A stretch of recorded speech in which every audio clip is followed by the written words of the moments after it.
Okay, welcome all of you. क्या मैं Audible हूँ सभी बच्चों को? यस, ओके, बहुत बढ़िया। चलो, तो सभी बच्चे अपन स्टार्ट कर देते हैं, है ना। मैक्सिमम बच्चे तो आ ही चुके हैं क्लास में। यस, तो लास्ट क्लास में हम क्या क्या पढ़ रहे थे? हमने पैरेलल प्लेट से रिलेटेड हमने क्वेश्चंस करे थे। पैरेलल प्लेट पे चार्ज कैसे डिस्ट्रीब्यूशन होता है, अगर पैरेलल प्लेट को चार्ज दिया जाए तो किस जगह पे कितनी इलेक्ट्रिक फील्ड होगी वो लिखना सीखा था। अगर प्लेट्स को कनेक्ट कर दिया जाए तो कितना चार्ज फ्लो होगा कनेक्टिंग वायर से, है ना। ऐसी सारी चीजें अपन ने कंप्लीट कर ली थी। तो उसमें रिलेटेड अगर कुछ भी अगर डाउट हो आपको तो पहले वो पूछ लो आप, फिर अपन नेक्स्ट चीज स्टार्ट करते। तो पैरेलल प्लेट से रिलेटेड किसी को कोई भी डाउट है क्या? सबसे पहले तो पैरेलल प्लेट से रिलेटेड किसी को कोई भी डाउट है क्या? Am I audible to all? सभी बच्चे पहले तो ये बताओ, क्या सभी बच्चे मेरी आवाज सुन पा रहे? Yes, okay. तो कोई भी डाउट नहीं है किसी को भी? मैं ऐसा मतलब आपका कोई रिप्लाई नहीं आया, मतलब मैं मान लेता हूँ किसी को कोई भी डाउट नहीं है, ठीक है। चलो, बहुत बढ़िया। तो आज अपन है ना नई चीज स्टार्ट करेंगे। मैंने आपको कुछ और पोर्शन भी बोला था मॉड्यूल में, जो दिया है वो आपकी कॉपी में नोट करने का। तो आई होप कि सभी बच्चों ने नोट कर लिया है। अब उसमें क्या क्या लिखा था वो सारे पॉइंट्स को अपन समझते हैं, ठीक है। उसमें बेसिकली दो चीजें लिखी थी। अगर मैं देखूं 5 पॉइंट्स थे शायद, वहां पे 5 पॉइंट्स थे, 5 में दो चीजें लिखी थी बेसिकली। पहली चीज तो कि चार्ज किस चार्ज की वजह से कहा कितनी इलेक्ट्रिक फील्ड आएगी। अगर मेरे पास कोई कंडक्टर है जिसमें कैविटी है और उस कंडक्टर को चार्ज दिया जाए तो चार्ज कहाँ पर होगा। कैविटी के अंदर कोई चार्ज रख दिया जाए तो कैविटी के अंदर वाली सरफेस पे चार्ज क्या होगा, इससे रिलेटेड कुछ पॉइंट्स थे। एंड आखिरी वाला पॉइंट था कि चार्ज डिस्ट्रीब्यूशन कैसा होगा, यूनिफॉर्म और नॉन यूनिफॉर्म, ये वाली बात चल रही थी, है ना। ये शायद आपने देखा होगा तो समझा होगा, ठीक है। अब एक एक करके अपन पॉइंट्स को समझते हैं। जो जो पॉइंट आपने लिखे थे उन पॉइंट्स को अपन एक एक करके समझते हैं। चलो, सबसे पहला पॉइंट, पहले आपने क्या समझा ये डिस्कस करते हैं अपन। तो पहला पॉइंट आप सबने पढ़ा, आपको समझ में आया? यस, बच्चे मुझे बोल रहे हैं यस, ओके, ठीक है। तो पहले पॉइंट में किसी को कोई भी डाउट? पहला पॉइंट अपना था, मैं रीड करके बताता हूँ आपको, जस्ट अ सेकेंड।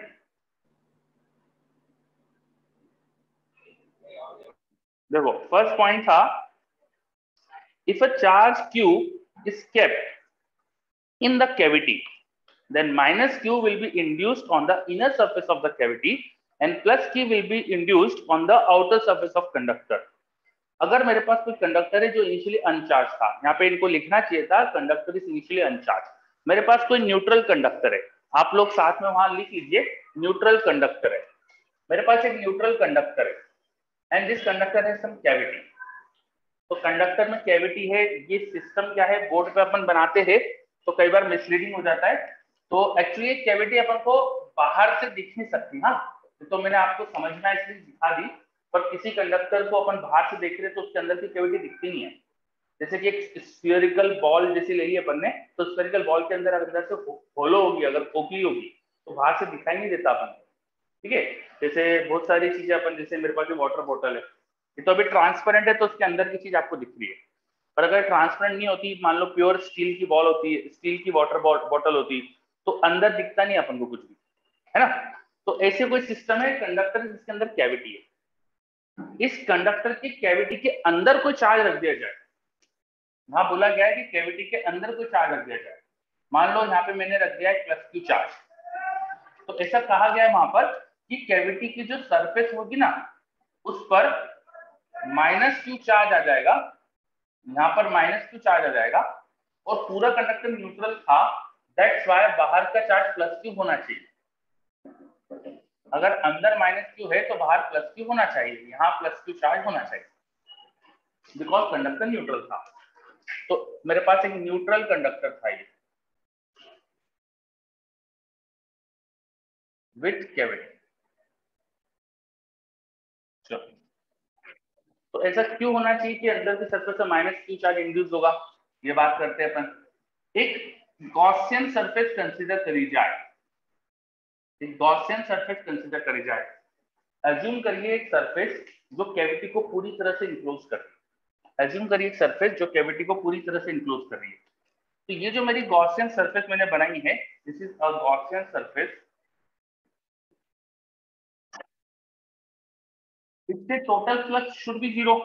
क्यों? क्योंकि ये कैविटी, ये कंडक्टर के अंदर है, यहाँ पे हर पॉइंट पे इलेक्ट्रिक फील्ड देखेंगे जीरो आएगी। कंडक्टर के अंदर हर पॉइंट पे इलेक्ट्रिक फील्ड जीरो होगी। तो इस गॉसियन सरफेस से जब मैं फ्लक्स कैलकुलेशन करूंगा, एरिया वेक्टर ले लेंगे यहाँ पर, तो ये इलेक्ट्रिक फील्ड जीरो है पूरी गॉसियन सरफेस पे। तो ये इलेक्ट्रिक फील्ड जीरो होने की वजह से तो पूरा फ्लक्स जीरो आएगा। बट ये होता है charge enclose upon epsilon not. इसका मतलब ये हो गया कि एप्सिलॉन नॉट यहाँ मल्टीप्लाई कर दो तो चार्ज इनक्लोज इससे जीरो होना चाहिए। मेरे ये जो गॉसियन सरफेस है इससे चार्ज इनक्लोज जीरो होना चाहिए। चार्ज इनक्लोज जीरो होने के लिए अगर किसी ने कैविटी के अंदर प्लस क्यू चार्ज रखा है तो इनर सरफेस से माइनस क्यू इंड्यूस होना चाहिए। क्या बात समझ में आ रही है? पहला पॉइंट समझ में आया? If I have a conductor जिसको कुछ चार्ज नहीं दिया था, जो न्यूट्रल था, तो लेकिन उसके कैविटी के अंदर जाके मैंने प्लस क्यू चार्ज रख दिया, विद इन कैविटी मैंने प्लस क्यू चार्ज रख दिया, तो कैविटी के अंदर वाली सरफेस पे माइनस क्यू इंड्यूस होना चाहिए और सारा प्लस क्यू बाहर चले जाएगा क्योंकि कंडक्टर न्यूट्रल था। चलो, आई होप कि सबको ये पॉइंट क्लियर है। Is this understood? This understood? Yes, okay, बहुत बढ़िया। सेकेंड पॉइंट भी शायद इससे रिलेटेड ही था, है ना? सेकेंड में क्या बोला था? कंडक्टर पे कैपिटल क्यू चार्ज था, कंडक्टर न्यूट्रल नहीं था। सेकेंड पॉइंट में एक चार्ज कंडक्टर था, तो कंडक्टर पे ऑलरेडी कुछ चार्ज था। अब क्या होगा? जो भी चार्ज होना चाहिए बाहरी सरफेस का वो क्यू प्लस क्यू होना चाहिए, क्योंकि ये तो रिस्ट्रिक्शन है कि इस पर माइनस क्यू होना चाहिए, है ना? इस इनर सरफेस ऑफ कैविटी पे तो माइनस क्यू होना चाहिए, बिकॉज यहाँ से तो चार्ज इनक्लोज जीरो मिलना चाहिए गॉसियन स्फीयर से, गॉसियन सरफेस से, तो अंदर तो माइनस क्यू ही होना चाहिए। इसका मतलब अब बाहर होना चाहिए क्यू प्लस क्यू। तो कंडक्टर को जो भी चार्ज देते हैं वो उसकी बाहरी सरफेस पे आता है, और अब कैविटी के अंदर चार्ज रखने से बाहर का चार्ज और बढ़ गया। बात समझ में आई? सेकेंड पॉइंट भी क्लियर? सभी बच्चे बताइए जल्दी से। Yes, okay, very good. अब थर्ड पॉइंट बहुत इंपॉर्टेंट है ना? थर्ड पॉइंट में दो दो चीजें लिखी है, तो मैं एक एक करके दोनों चीजों को ले लूंगा, एक एक करके दोनों चीजों को लेंगे अपन थर्ड पॉइंट की। देखो, थर्ड पॉइंट बहुत इंपॉर्टेंट है ना? क्या बात चल रही थर्ड पॉइंट में? ये जो कैविटी की सरफेस है ना, इसको उन्होंने बोल दिया S1, और ये बाहर वाली सरफेस को बोल दिया S2, बाहर वाली सरफेस को बोल दिया S2। ठीक है? अब ये बताओ कि कैविटी की सरफेस पे जो चार्ज इंड्यूस हुआ है उसका रीजन क्या है, क्यों इंड्यूस हुआ है वो? एनीवन? कैविटी की सरफेस पे चार्ज इंड्यूस क्यों हुआ है? एक तो चार्ज इनक्लोज जीरो करने के लिए हुआ है, और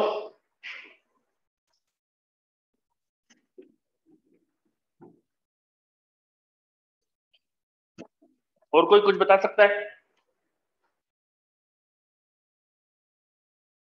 to keep electric field inside zero, yes, है ना? अगर मैं कंडक्टर के रीजन में देखूंगा, यहाँ देखूंगा, कंडक्टर के अंदर देखूंगा, तो कंडक्टर के अंदर इलेक्ट्रिक फील्ड जीरो होना चाहिए। अगर ये प्लस क्यू चार्ज की वजह से या माइनस क्यू नहीं आता, मान लो माइनस क्यू नहीं आया, तो इस जगह इलेक्ट्रिक फील्ड होगी due two plus Q, electric field zero नहीं होगी। बाहर के जो चार्ज होते हैं, अगर बाहर की सरफेस मान लो स्फेरिकल होती, बाहर की सरफेस मान लो स्फेरिकल होती, तो बाहर के चार्ज अंदर इलेक्ट्रिक फील्ड बना ही नहीं सकते थे फिर, है ना? बाहर के चार्ज अंदर इलेक्ट्रिक फील्ड बना ही नहीं सकते थे, बाहर के चार्ज इलेक्ट्रिक फील्ड अंदर नहीं बनाते। ये दोनों चार्ज मिलकर अब यहाँ जीरो इलेक्ट्रिक फील्ड बनाना चाहिए, दैट्स व्हाई यहाँ पे माइनस क्यू आया। बाहर से देखने पे ये माइनस क्यू और प्लस क्यू की इलेक्ट्रिक फील्ड जीरो मिलेगी। बस यही बात करिए इस पॉइंट के अंदर। थर्ड नंबर पॉइंट में यही लिखा है कि resultant electric field due to the charge Q which is placed in the cavity and due to the charges induced on the surface of cavity, ये मिलकर कैविटी की सरफेस से बाहर, ये जो S1 है इसके बाहर इलेक्ट्रिक फील्ड जीरो बनाते हैं। समझ में आ रहा है पॉइंट? क्या लिखा था वहां पे? देखो मैं पढ़ता हूँ, resultant field due to Q which is inside cavity and induced charge S1, induced charge on S1, इस सरफेस पे जो induced charge हुआ है, इनकी वजह से बाहर resultant field at any point outside S1 is zero. उन्होंने बी और सी कुछ पॉइंट मेंशन करे, यहाँ पर एक पॉइंट बी मेंशन करा है, यहाँ एक पॉइंट सी मेंशन करा है, तो इन दोनों पॉइंट पे इलेक्ट्रिक फील्ड जीरो है। क्या ये लॉजिक समझ में आया आपको? क्यों जीरो होगी? क्योंकि कंडक्टर के अंदर है, जीरो बनाना चाहिए इनको फील्ड। इंडक्शन हुआ इसलिए था क्योंकि जीरो इलेक्ट्रिक फील्ड बने। आयुष को तो क्लियर है, बाकी बच्चे? सर बट ऑन सी पर तो क्यू की वजह से इलेक्ट्रिक फील्ड होगी ना। हाँ निमित, क्वेश्चन में जो अपने स्टेटमेंट है उसमें क्या लिखा है, उसमें लिखा है इसकी और इसकी वजह से मिलकर बाहर इलेक्ट्रिक फील्ड जीरो है। नेट इलेक्ट्रिक फील्ड नहीं लिखी है, बाहर बाहर वाले चार्ज की इलेक्ट्रिक फील्ड प्रेजेंट होगी, है ना, रिजल्टेंट इलेक्ट्रिक फील्ड की बात नहीं कर रहे वो, बाहर इन दो चार्ज की मिलकर इलेक्ट्रिक फील्ड जीरो है। ठीक है, यस, चलो सभी बच्चों को क्लियर हो रहा है ना। सेकेंड पार्ट एक बार वापस से एक्सप्लेन कर दूं। सेकेंड पार्ट क्या बोला मैंने, सेकेंड पार्ट क्या, अभी एक ही चीज बोली वैसे तो, ये बोला है मैंने कि ये जो चार्ज है और ये जो सरफेस पे चार्ज होता है इंड्यूस, इनकी वजह से मिलकर यहाँ इलेक्ट्रिक फील्ड जीरो थी कंडक्टर के अंदर, बाहर भी जीरो हो जाती है, क्योंकि वो यहाँ सब जगह इलेक्ट्रिक फील्ड जीरो बनाने के चक्कर में फिर सभी जगह इलेक्ट्रिक फील्ड जीरो बनाते हैं। ठीक है, the charges inside cavity charge induce on the surface of cavity मिलकर बाहर हर पॉइंट पे इलेक्ट्रिक फील्ड जीरो बनाते हैं, चाहे वो कंडक्टर के अंदर हो चाहे बाहर हो।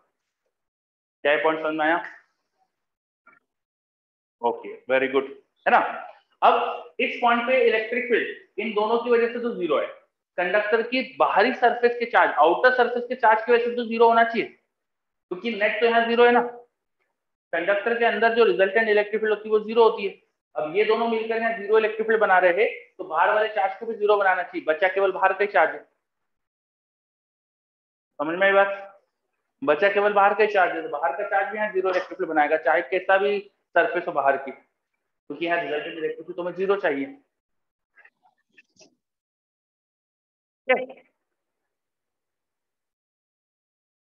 चलो, तो यहां से ये समझ में आया कि जो आउटर सरफेस के चार्ज है इनकी वजह से अंदर इलेक्ट्रिक फील्ड जीरो होती है।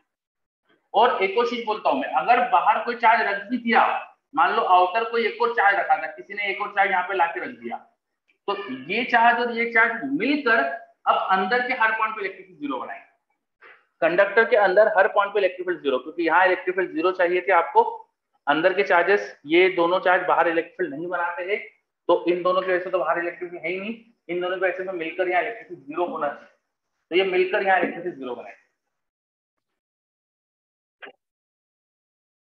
चलो, निमित पूछ रहा है कैविटी में भी net electric field every point पर जीरो होगी क्या? नहीं निमित, अपन ने सिर्फ बाहरी चार्जेस की इलेक्ट्रिक फील्ड की बात करी है कि अंदर बाहरी चार्ज इलेक्ट्रिक फील्ड जीरो बनाते हैं। विद इन कैविटी, कैविटी के रीजन के अंदर देखेंगे तो वहां इलेक्ट्रिक फील्ड हो सकती है because of this plus Q charge, है ना, इस प्लस क्यू की वजह से यहाँ इलेक्ट्रिक फील्ड हो सकती है। तो अब अगर सारी चीजों को डिस्कस करें, अपन सारी चीजों को डिस्कस करें, एक पॉइंट ए लिया जो कैविटी के अंदर है, एक पॉइंट बी लिया जो कंडक्टर के अंदर है, एक पॉइंट सी लिया जो बाहर है। ए पर इलेक्ट्रिक फील्ड होगी? हाँ होगी। किसकी वजह से होगी? Due to this plus Q, और ये जो माइनस क्यू यहाँ यूज हुआ इसकी वजह से होगी, due to this plus Q, और जो यहाँ माइनस क्यू इंड्यूस हुआ इसकी वजह से होगी। ए पर इलेक्ट्रिक फील्ड जीरो रिजल्टेंट नहीं होगी, ए पर केवल इन दो की इलेक्ट्रिक फील्ड होगी, बाहरी चार्ज की इलेक्ट्रिक फील्ड ए पर नेट जीरो आएगी, इन दोनों चार्ज की वजह से मिलकर ए पर इलेक्ट्रिक फील्ड जीरो आएगी। ए पर इलेक्ट्रिक फील्ड केवल इस अंदर रखे चार्ज और कैविटी के इनर सरफेस के चार्ज की वजह से होगी। ठीक है, तो ए पर इलेक्ट्रिक फील्ड किसकी वजह से बात करी अपन ने? बी पर बात करें तो इन दोनों की वजह से मिलकर इलेक्ट्रिक फील्ड बी पे जीरो, और बाहरी चार्ज की वजह से मिलकर इलेक्ट्रिक फील्ड बी पे जीरो, बी पर resultant electric field is zero. तो दो हिस्सों में उस इलेक्ट्रिक फील्ड को मैं जीरो बोल रहा हूँ, एक तो अंदर के चार्ज की इलेक्ट्रिक फील्ड भी यहाँ जीरो है, और आउटर चार्जेस की इलेक्ट्रिक फील्ड भी यहाँ जीरो है। आउटर चार्जेस अंदर हर जगह इलेक्ट्रिक फील्ड जीरो बनाते हैं, और ये कैविटी के अंदर रखा चार्ज और ये सरफेस का चार्ज बाहर हर जगह इलेक्ट्रिक फील्ड जीरो बनाते हैं। तो एक कॉमन रीजन है यहाँ पे दोनों की इलेक्ट्रिक फील्ड जीरो है। सबसे बाहर देखे तो इन दो की इलेक्ट्रिक फील्ड बी सी सब जगह जीरो थी, बाहर केवल बाहर के चार्जेस की इलेक्ट्रिक फील्ड आ जाएगी। चलो समझ में आ रही है बात ये, है ना। ए पर electric field at A, electric field is due to charges in cavity only. ठीक है, at B electric field by all is zero. C electric field is due to charges outside only. बाहर बाहर जो चार्ज दिख रहे हैं ना, उनकी वजह से सी पर इलेक्ट्रिक फील्ड है। ये बाहर का चार्ज जो सरफेस पे कंडक्टर के और एक क्यू डैश, इनकी वजह से मिलकर सी पर इलेक्ट्रिक फील्ड है। बाहरी चार्जेस की वजह से अंदर इलेक्ट्रिक फील्ड जीरो होती है हर जगह पर, और अंदर के चार्ज की वजह से बाहर हर जगह इलेक्ट्रिक फील्ड जीरो होती है। चलो मेरे पास एक अक्षरों का डाउट आया, सर S1 और S2 का पोटेंशियल डिफरेंट होगा ना, तो करंट फ्लो करना चाहिए S1 S2 के बीच में। नहीं बेटा, पोटेंशियल जीरो कहाँ होगा, डिफरेंस क्यों होगा? यहाँ इलेक्ट्रिक फील्ड जीरो है, तो यहाँ से यहाँ पोटेंशियल का कोई डिफरेंस है ही नहीं। S1 S2 के बीच में कोई पोटेंशियल डिफरेंस नहीं है ना? आपका सेंटेंस गलत हो रहा है ये। चलो, ये तीनों पॉइंट समझ में आ गए, कहां पर किसकी वजह से इलेक्ट्रिक फील्ड है। Yes, very good. चलो, अदिति को तो क्लियर है, बाकी सब बच्चे, बहुत से बच्चे सिर्फ दर्शक बने बैठे हैं। सारे दर्शकों को समझ में आ रहा है? ऋतिक को, ईशान को, सौरभ को आ गया। और भी बच्चे हैं बहुत सारे क्लास में। चलो, तो जो बच्चे क्लास में बिल्कुल बोलते नहीं यार, वो बहुत गलत करते हैं, है ना? मैं आपको फिर से समझा रहा हूँ कि आप जो भी बोलते नहीं हो वो सब बहुत गलत करते हो यार, ठीक है? आपको क्लास में जो आए बोलना चाहिए, जो नहीं आए वही बोलना चाहिए, एक्टिव रहना चाहिए। निमित, सर सी पर S2 की वजह से जीरो कैसे? सी पर S2 की वजह से जीरो मैंने कब बोला? मैंने बोला S2 और बाहर के चार्ज की वजह से मिलकर सी पर इलेक्ट्रिक फील्ड जीरो तो नहीं बोली है। देखो क्या लिखा है, आउटसाइड चार्ज की वजह से ओनली होगी, है ना? S2 के चार्ज के जीरो नहीं बोला मैंने। At C electric field due to charges outside only. Outside मतलब ये इसको भी मिला रहा हूं मैं, ये और ये मिलकर उनकी वजह से आएगी। आउटसाइड तुम गलत समझ गए इसका मतलब, एंड आउटर सरफेस, ऐसा लिख देता हूं। अब शायद ज्यादा अच्छे से समझ में आ रहा होगा, ठीक है? तो बाहर इलेक्ट्रिक फील्ड होती है केवल बाहरी चार्जेस की वजह से, जो बाहर रखा है, और जो आउटर सरफेस पे उनकी वजह से, उन इन दोनों की वजह से अंदर हर पॉइंट पे इलेक्ट्रिक फील्ड जीरो होती है, ठीक है? अंदर के चार्जेस की वजह से बाहर के हर पॉइंट पे इलेक्ट्रिक फील्ड जीरो होती है। चलो, ये सबको क्लियर? सर, डस कैविटी की सरफेस कैविटी की तरह एक्ट कर सकती है? कैविटी की सरफेस कैविटी की तरह एक्ट कर सकती है, समझा नहीं लैंग्वेज है। सर, डस कैविटी का सरफेस कंडक्टर की तरह एक्ट कर सकता है? लैंग्वेज समझ नहीं आ रही, क्या है मतलब, क्या कहने का मतलब क्या है? कैविटी की सरफेस कंडक्टर की तरह एक्ट कर सकती है, इसका मतलब क्या है?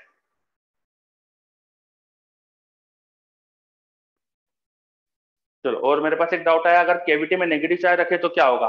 कैविटी में यहाँ अगर नेगेटिव चार्ज रखा है तो इनर सरफेस से पॉजिटिव इंड्यूस हो जाएगा।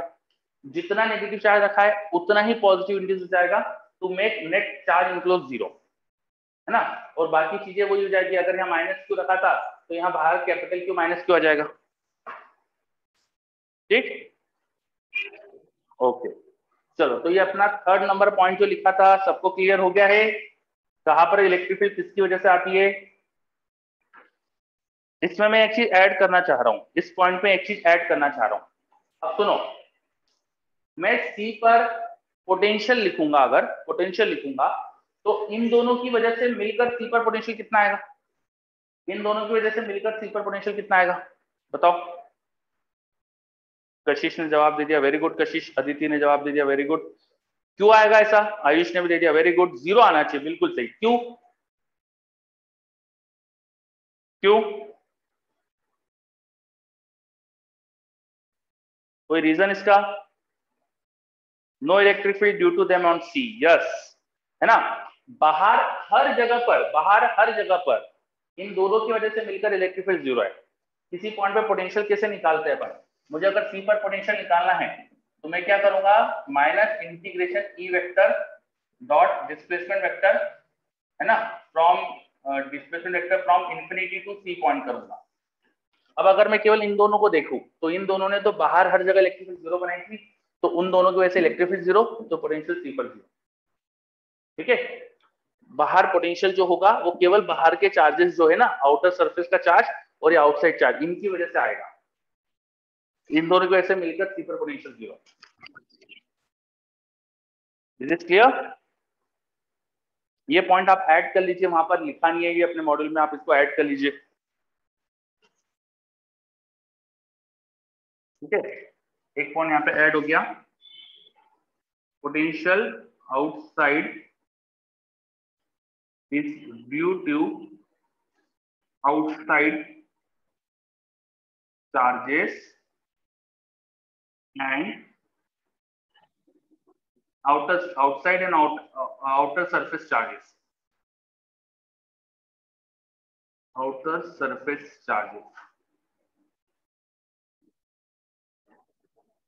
ठीक है, बाहर जो पोटेंशियल होता है वो केवल बाहर के चार्ज और आउटर सरफेस के चार्ज की वजह से होता है, इनके वजह से बाहर पोटेंशियल जीरो होता है। चलो सबको आई थिंक क्लियर है पॉइंट ये, ठीक है।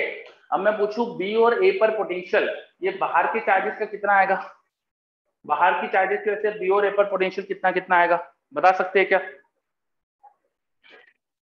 हाँ, अब जल्दबाजी में देखो कशिश ने गलती कर दी, अमित ने भी गलती कर दी, ठीक है,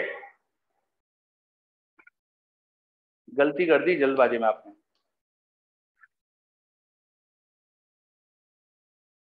मैं क्वेश्चन रिपीट करता हूं, पॉइंट ए और बी पर पोटेंशियल आउटसाइड के चार्जेस की वजह से कितना आएगा? अथर्व ये स्फेरिकल चार्ज डिस्ट्रीब्यूशन नहीं है तो ऐसा लिख नहीं सकते अपन। चलो आंसर होगा कि कांस्टेंट होगा, जीरो नहीं बोल सकते, जीरो नहीं बोल सकते, पॉइंट बी और ए पर पोटेंशियल जीरो नहीं बोल सकते, कांस्टेंट बोल सकते हो। पोटेंशियल ए पे निकालो या बी पे निकालो, किसी भी पॉइंट पे निकालो, तो आप करोगे इंटीग्रेशन इलेक्ट्रिक फील्ड का फ्रॉम इंफिनिटी टू बी। अब बाहर के चार्जेस की वजह से अंदर इलेक्ट्रिक फील्ड जीरो है, लेकिन बाहर तो थी ना, बाहर तो प्रेजेंट थी ना, तो इंफिनिटी से बी आने में पहले आप इंफिनिटी से आउटर सरफेस तक आओगे, फिर आउटर सरफेस से अंदर जाओगे, इंफिनिटी से पहले आउटर सरफेस आओगे, आउटर सरफेस से अंदर जाओगे, है ना। तो इंफिनिटी से आउटर सरफेस तक तो इंटीग्रेशन प्रेजेंट होगा ना कुछ, क्योंकि इलेक्ट्रिक फील्ड प्रेजेंट है, फिर बाद में जीरो है तो बाद में कांस्टेंट हो जाएगा। तो ये बोल सकते हो कि ए और बी पे पोटेंशियल सेम होगा ड्यू टू आउटर चार्जेस, ये नहीं बोल सकते कि जीरो होगा, समझे? हाँ, और ये अथर्व ने बोला सेंटेंस ये भी सही लग रहा है कि उतना ही जितना आउटर सरफेस के कारण H2 पर है, यस, ये आउटर चार्जेस की वजह से जो H2 सरफेस पे पोटेंशियल होगा उतना ही अंदर हर पॉइंट पे होगा, जितना आउटर चार्जेस की वजह से और आउटर सरफेस के चार्ज की वजह से मिलकर जो पोटेंशियल इस सरफेस H2 पर है ना, उतना ही अंदर हर जगह होगा, क्योंकि इन दोनों की वजह से मिलकर अंदर हर जगह इलेक्ट्रिक फील्ड जीरो, तो इन दोनों की वजह से मिलकर अंदर हर जगह पोटेंशियल कांस्टेंट। मैं केवल इन दो की बात कर रहा हूं अभी, है ना, अंदर के चार्जेस की बात नहीं कर रहा। Is this point clear? Yes, ठीक है। तो पोटेंशियल जीरो नहीं बोलना है आपको, उतना बोलना है जितना बाहरी सरफेस पे, और जितना बाहरी सरफेस पे पोटेंशियल उतना ही अंदर वाली सरफेस पे भी होगा, जितना बाहर के सरफेस पे पोटेंशियल उतनी अंदर वाली सरफेस पे भी होना चाहिए, बिकॉज इसके बीच में इलेक्ट्रिक फील्ड तो जीरो थी। अब कैविटी के अंदर अंदर घूमेंगे, तो कैविटी के अंदर अंदर इन चार्जेस की इलेक्ट्रिक फील्ड थी, इनर कैविटी के चार्जेस की वजह से इलेक्ट्रिक फील्ड थी, ए पर इलेक्ट्रिक फील्ड थी due to charges on inside cavity थी, तो उनकी वजह से कुछ पोटेंशियल भी हो सकता है, ठीक है, अंदर इलेक्ट्रिक फील्ड थी तो पोटेंशियल भी हो सकता है। चलो, क्या ये सबको क्लियर होगा सारे पॉइंट्स?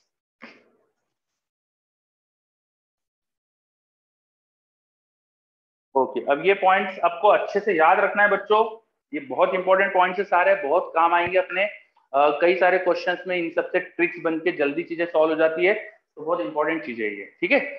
आगे बढ़ते, अब अगला जो फोर्थ नंबर का पॉइंट लिखा था वो देखते हैं। तो वो क्या लिखा है कि resultant field in a charge free cavity in a close conductor is zero. Charge free cavity, cavity जिसमें चार्ज नहीं है, उसके अंदर रिजल्टेंट फील्ड जीरो होगी, क्यों? क्या बता सकते हो मुझे, जब यहाँ चार्ज नहीं होगा तो यहाँ रिजल्टेंट इलेक्ट्रिक फील्ड जीरो क्यों है? ये सेंटेंस समझा सकते हो क्या मुझको आप? एक कैविटी है लेकिन कैविटी में कोई चार्ज नहीं था, तो वो लोग बोल रहे हैं कि इसके अंदर इलेक्ट्रिक फील्ड जीरो हो जाएगी, ऐसा क्यों? एनीवन?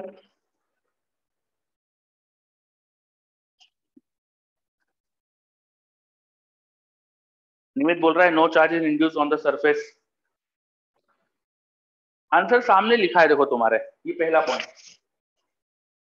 पहला point at A which is inside cavity, जो इलेक्ट्रिक फील्ड आती है वो होती है ओनली चार्जेस इनसाइड कैविटी की वजह से, चार्जेस इनसाइड कैविटी की वजह से होती है ओनली, है ना। तो कैविटी के अंदर कोई चार्ज ही नहीं है तो इलेक्ट्रिक फील्ड आएगी नहीं, सिंपल सी बात। बाहर के चार्जेस तो अंदर हर जगह इलेक्ट्रिक फील्ड जीरो बनाते हैं, और कैविटी में कोई चार्ज ही नहीं है तो इलेक्ट्रिक फील्ड जीरो ही हो जाएगी फिर वहां पे। समझे बात? ठीक है।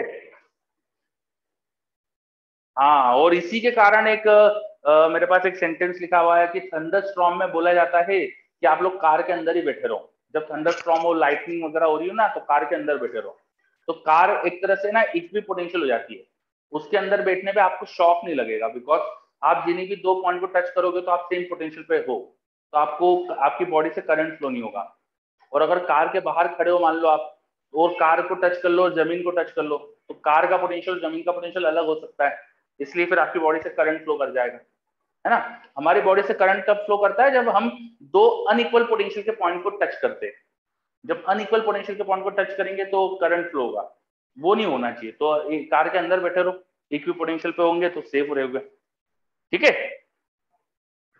चलो। तो अभी तक अपनी बातें हुई कि कहां पर इलेक्ट्रिक फील्ड किसकी वजह से होती है, कहां पर किसकी वजह से नहीं होती, है ना। ये सारी बातें अपनी कंप्लीट हो गई। अब फिफ्थ नंबर का जो पॉइंट है ना, वो बात कर रहा है चार्ज डिस्ट्रीब्यूशन के बारे में, कि अगर कैविटी के अंदर चार्ज रखो तो इनर सरफेस पे किस तरह से चार्ज डिस्ट्रीब्यूट होगा, आउटर सरफेस पे कैसा डिस्ट्रीब्यूशन होगा चार्ज का, इसकी बातें चल रही है अब, है ना। तो इस पे आ जाते हैं। तो यहाँ 4 तक के पॉइंट सबको अच्छे से क्लियर है ना, ऐसा मान रहा हूं मैं। क्या क्या बातें करी अपन ने शॉर्ट में रिकैप कर लेते, क्योंकि बहुत इंपॉर्टेंट चीजें। पहला पॉइंट देखा अपन ने कि अगर किसी कंडक्टर पे चार्ज नहीं है और उस कंडक्टर की कैविटी के अंदर चार्ज रख दिया, कैविटी के अंदर चार्ज रखो, तो जितना कैविटी में चार्ज होता है उतना ही अंदर इंड्यूस हो जाता है, माइनस उतना ही। अगर अंदर प्लस रखोगे तो माइनस इंड्यूस होगा, माइनस रखोगे तो प्लस इंड्यूस होगा। और पूरे कंडक्टर अगर न्यूट्रल था तो बाहरी सरफेस पे जितना यहाँ इंड्यूस होता है उसका अपोजिट बाहर चला जाएगा। अगर कंडक्टर पे चार्ज था तो बाहर उतना चार्ज हो जाएगा जिससे नेट चार्ज क्यू हो जाए। ठीक है, ये अपन ने पहले 2 पॉइंट में समझा। तीसरा पॉइंट और चौथा पॉइंट रिलेटेड थे कि कहा इलेक्ट्रिक फील्ड किसकी वजह से होती है। कैविटी के अंदर इलेक्ट्रिक फील्ड होती है केवल कैविटी के अंदर रखे चार्ज और इनर सरफेस पे इंड्यूस चार्ज, इनकी वजह से मिलकर बाहर इलेक्ट्रिक फील्ड हर जगह जीरो होती है। कैविटी के अंदर रखा चार्ज और कैविटी के इनर सरफेस पे इंड्यूस चार्ज की वजह से मिलकर बाहर हर जगह इलेक्ट्रिक फील्ड जीरो होती है, और इलेक्ट्रिक फील्ड जीरो होने से पोटेंशियल भी जीरो होता है। ये अपन ने पॉइंट पढ़ा था। उसके बाद बाहरी चार्जेस जो है उनकी वजह से अंदर हर जगह इलेक्ट्रिक फील्ड जीरो होती है। The outside charges are induced, जो आउटसाइड चार्ज ऐसे इस तरह से डिस्ट्रीब्यूट होंगे कि वो मिलकर यहाँ इलेक्ट्रिक फील्ड जीरो बनाएंगे। तो अंदर अंदर इलेक्ट्रिक फील्ड, बाहरी चार्जेस की जीरो होती है। ये कॉमन रीजन आता है जिसमें दोनों की इलेक्ट्रिक फील्ड जीरो है, कंडक्टर का रीजन। कंडक्टर के रीजन में अंदर की इलेक्ट्रिक फील्ड जीरो, बाहर की इलेक्ट्रिक फील्ड जीरो, तो यहाँ electric field zero, potential constant. चलो, ये सारी बातें करी थी अपन ने। ठीक है, अब आगे आ जाते हैं, फिफ्थ पॉइंट क्या है उसको समझते हैं। तो fifth point, charge distribution for different types of cavity in conductor. सबसे पहला पॉइंट क्या लिखा है इसमें? मेरे पास एक स्फेरिकल कंडक्टर है जिसमें स्फेरिकल कैविटी है, स्फेरिकल कंडक्टर है, स्फेरिकल कैविटी है ना। और charge is a common centre, दोनों स्फीयर से और दोनों के कॉमन सेंटर पे चार्ज, ऐसी बात करी उन्होंने। देखो, ये थोड़ा मैं हटाता हूँ डायग्राम, जो वहां डायग्राम दिया है वो समझते अपन।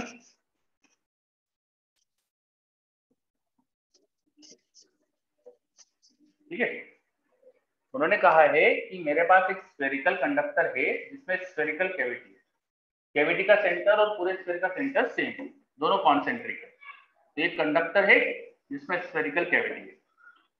अब अगर कैविटी के सेंटर पे मैं कुछ चार्ज रखता हूं तो इसकी वजह से जो इनर सरफेस में है चार्ज इंड्यूस होगा वो बिल्कुल यूनिफॉर्म डिस्ट्रीब्यूशन होगा, हर जगह बिल्कुल एक जैसा डिस्ट्रीब्यूशन, है ना। Minus Q charge uniform distribution होगा।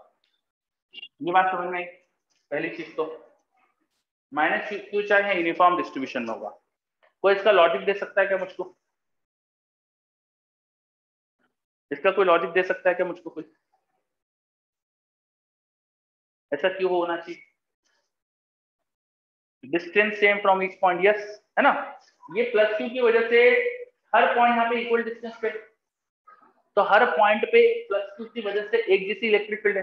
तो प्लस क्यू ने जो इलेक्ट्रिक फील्ड क्रिएट करी थी उसे नलीफाई करने के लिए हर पॉइंट पे एक जैसा चार्ज भी आना चाहिए, है ना। एक चीज ये बोल सकते हैं। दूसरी चीज ये बोल सकता हूँ, ये स्फेरिकल कैविटी थी, दिस वाज स्फीयर, और स्फीयर पे जब यूनिफॉर्म चार्ज डिस्ट्रीब्यूशन होगा तभी उसको अपन इफेक्टिवली सेंटर पे मान सकते हैं। ये चार्ज और ये इंड्यूस चार्ज मिलकर बाहर इलेक्ट्रिक फील्ड जीरो बनाना चाहिए।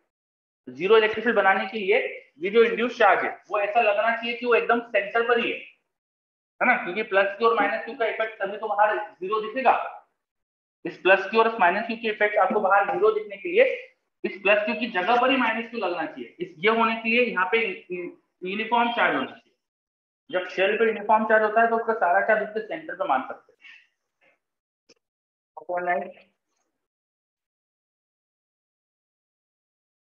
Is this point clear?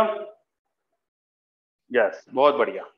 चलो, तो अब ये तो अंदर के चार्जेस की बात कर ली। बाहर के चार्ज का डिस्ट्रीब्यूशन कैसे होगा? ये न्यूट्रल था अगर, तो जितना अंदर माइनस आया उतनी बार प्लस भी तो आना चाहिए इसको न्यूट्रल रखने के लिए। जितना अंदर माइनस आया उतनी बार प्लस आना चाहिए न्यूट्रल रखने के लिए। यहाँ प्लस क्यू चार्ज होगा। अब इसका डिस्ट्रीब्यूशन कैसा होना चाहिए? स्फेरिकल सरफेस है तो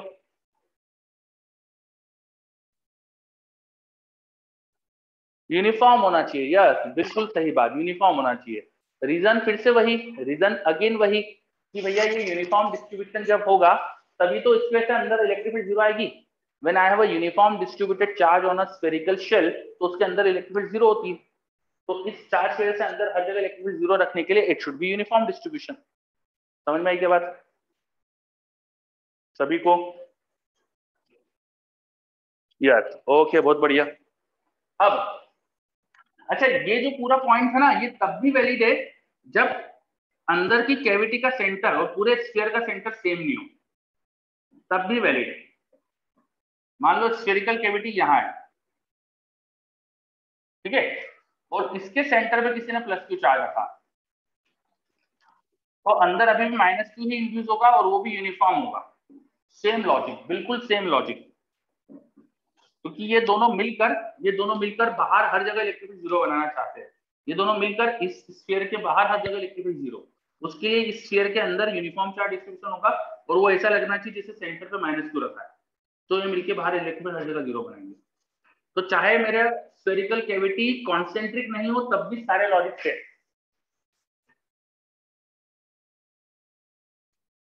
चलो, ये चीज क्लियर हुई क्या?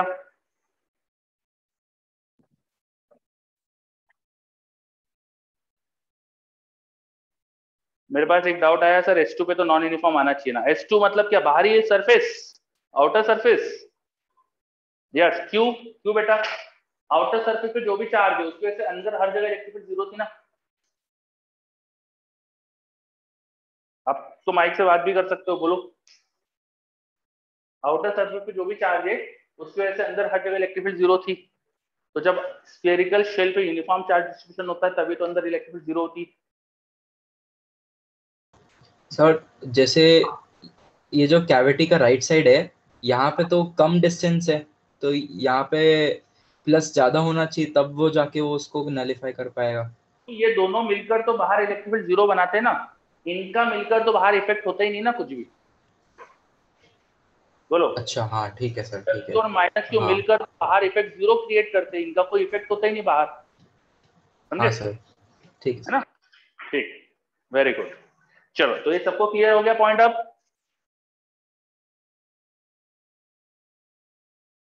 ओके, ठीक है, वेरी गुड, बहुत बढ़िया, है ना? आगे बढ़ते। तो अपन ने spherical conductor with spherical cavity पढ़ लिया जिसके स्फीयर कैविटी के सेंटर पे चार्ज था। अब ये चार्ज को थोड़ा सा ऑफ सेंटर कर देता हूं, ऑफ सेंटर कर देता हूं। तो क्या सोचते हो इनर सरफेस पे क्या होना चाहिए? अब ऑफ सेंटर कर दिया मैंने कैविटी के अंदर रखे चार्ज, तो क्या सोचते हो? अंदर वाली सरफेस पे नॉन यूनिफॉर्म होना चाहिए, बिल्कुल सही बात। रीजन, कोई रीजन बताएगा मुझे? Can anyone give me a reason?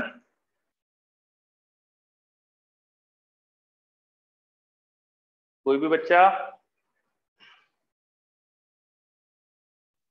सबसे डिस्टेंस इक्वल नहीं है, बिल्कुल सही, सिमेट्रिक नहीं है चीज। इसके अलावा कुछ और बोल सकते हो क्या?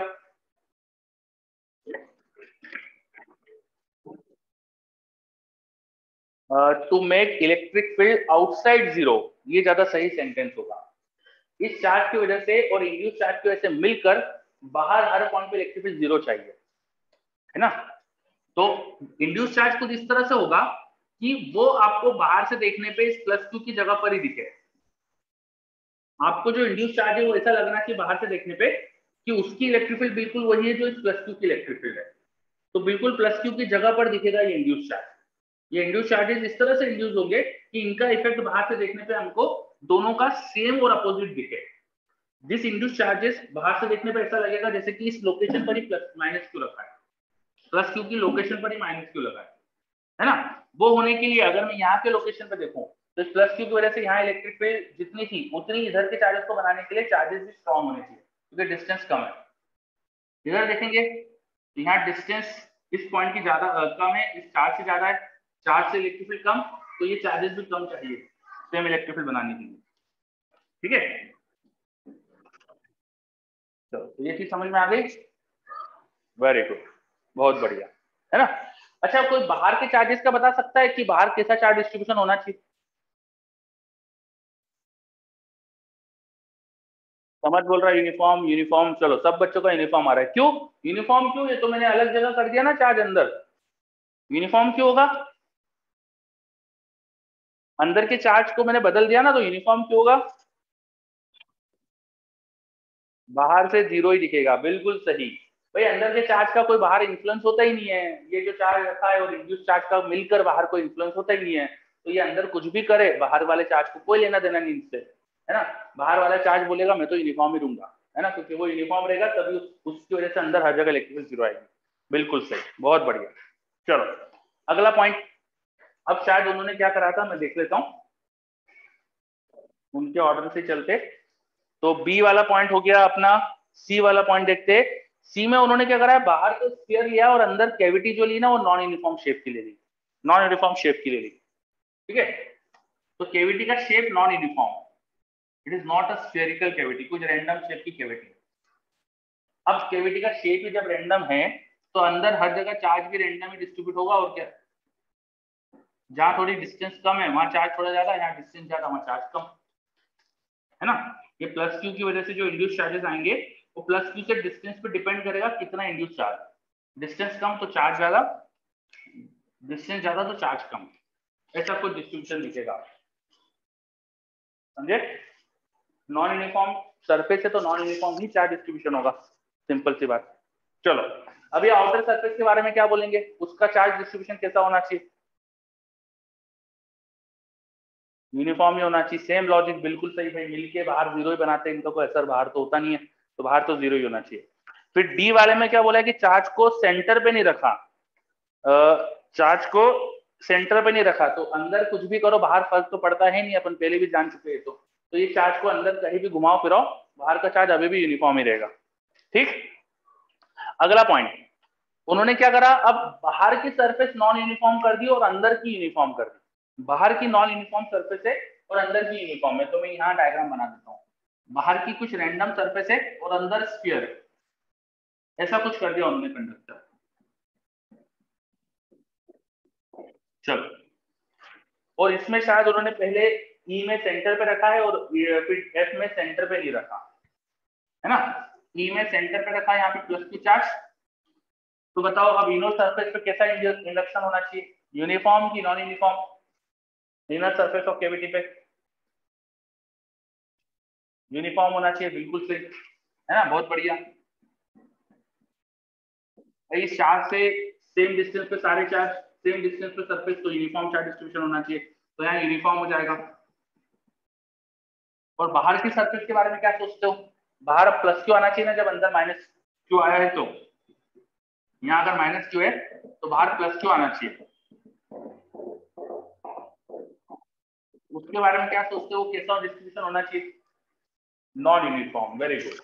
ठीक है, रीजन वही कि भाई सरफेस ही नॉन यूनिफॉर्म है, तो अंदर हर जगह इलेक्ट्रिक फील्ड जीरो करने के लिए चार्ज यूनिफॉर्म तो होगा नहीं, उसके अंदर यूनिफॉर्म डिस्ट्रीब्यूशन नहीं, नॉन यूनिफॉर्म होना चाहिए, बिल्कुल सही, सिंपल सी बात। तो ये अपन ने ई पॉइंट देखा।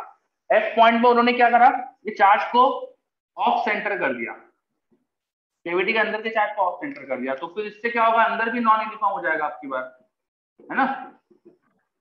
अंदर भी नॉन यूनिफॉर्म हो जाएगा, अपन पहले भी देख चुके हैं तो। ठीक है, दोनों जगह ही नॉन यूनिफॉर्म चार्ज डिस्ट्रीब्यूशन हो जाएगा। ठीक, उसके बाद G और H पॉइंट दोनों ही एक जैसे दिख रहे हैं मुझको। तो G और H में तो दोनों में सरफेसेस नॉन यूनिफॉर्म है, तो सरफेस नॉन यूनिफॉर्म तो चार्ज डिस्ट्रीब्यूशन भी नॉन यूनिफॉर्म। सिंपल सी बात, G और H पॉइंट पे।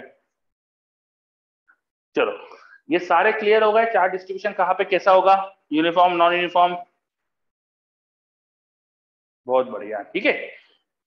इसके बाद चलो, तो अब ये जितनी चीजें अपन ने पढ़ी इसके ऊपर बेस्ड एक दो क्वेश्चन देखते हैं, उसके बाद फिर अपन स्फेरिकल शेल के सिस्टम्स पढ़ेंगे। अभी हटा देता हूँ मैं। मेरे पास एक डाउट आया किसी का, सर नॉन यूनिफॉर्म वाला केस नहीं आया। कौन सा वाला केस बेटा? जब बाहरी सरफेस ही नॉन यूनिफॉर्म शेप की है, तो शेप ही नॉन यूनिफॉर्म है, तो उसके अंदर चार्ज डिस्ट्रीब्यूशन भी नॉन यूनिफॉर्म होना चाहिए। ई वाला मुझे बोल रहे हो आप, है ना? ई वाले में क्या समस्या है? ए वाले में जब बाहर का शेप ही नॉन यूनिफॉर्म है, तो चार्ज डिस्ट्रीब्यूशन भी तो नॉन यूनिफॉर्म ही होगा, क्योंकि मुझे अंदर हर पॉइंट पे इलेक्ट्रिक फील्ड जीरो चाहिए। इसकी वजह से बाहर के चार्जेस की वजह से अंदर हर पॉइंट पे इलेक्ट्रिक फील्ड जीरो चाहिए। तो इलेक्ट्रिक फील्ड जीरो रखने के लिए चार्ज ऐसा क्रिएट होगा बाहर की सरफेस पे, जिससे अंदर हर जगह इलेक्ट्रिक फील्ड जीरो बने। अब वो शेप ही नॉन यूनिफॉर्म है, तो चार्ज डिस्ट्रीब्यूशन भी नॉन यूनिफॉर्म ही होके अंदर इलेक्ट्रिक फील्ड जीरो कर पाएगा। चलो बहुत बढ़िया, ठीक है। ओके ओके, अब मैं क्वेश्चन दे रहा हूं आपको, ये हटा रहा हूं बोर्ड पे जितनी भी चीजें थी।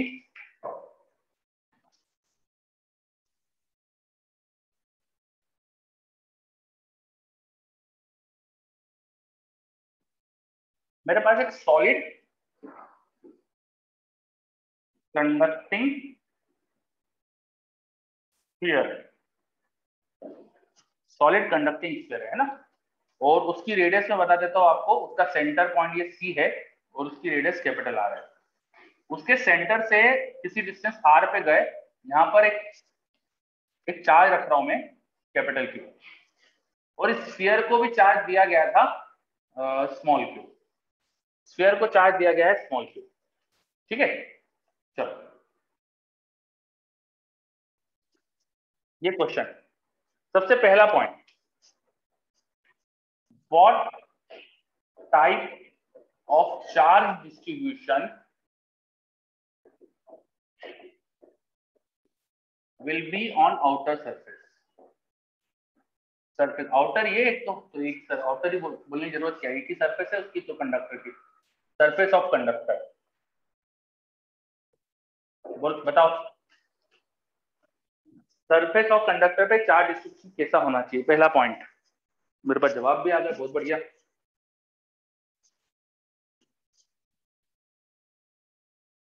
रीजन भी बताओ, आप जो आंसर दे रहे हैं रीजन भी बताइए उसका।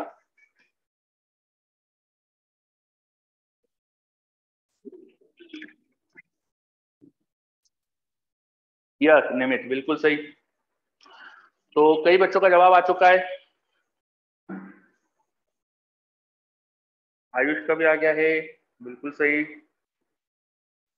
कुछ कुछ शाह, आपका क्या बोलना है? कुछ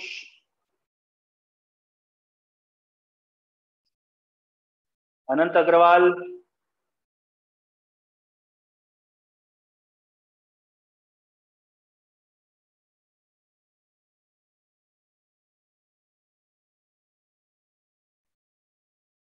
बोलो। अक्षत पांडे, चलो इनको लग रहा है बोल माइक वगैरह नहीं है, मैसेज भी टाइप नहीं कर पा रहे शायद। यार आप जो बच्चे क्लास में बात नहीं कर रहे ना ज्यादा, वो फोन करके मुझे अपना रीजन बताना है यार, ठीक है। जितने भी बच्चे क्लास में जवाब नहीं देते हैं ना, वो फोन करके रीजन बताना, ठीक है। नहीं तो फिर मैं आपके पेरेंट्स को फोन करूंगा, बोलूंगा कि अरे बच्चे ऐसा करते, ठीक है। तो अपना रीजन आप आगे रह के बता दीजिएगा मुझको, ठीक है ना। मैं आपकी बैच की लिस्ट लूंगा, और जो जो बच्चे का नाम मुझे दिखेगा कि यार ये वाला बच्चा बात नहीं करता मेरे से ज्यादा, तो उसका फिर मैं घर पे फोन लगाऊंगा कि आप बात नहीं करते हो, पेरेंट्स को बताऊंगा, ठीक है। चलो ओके, अब अपन बात करते, ये स्फीयर दिया था, तो स्फीयर की सरफेस तो बिल्कुल यूनिफॉर्म है, लेकिन बाहर इस प्लस क्यू चार्ज की वजह से प्लस क्यू से यहाँ डिस्टेंस अनइक्वल है।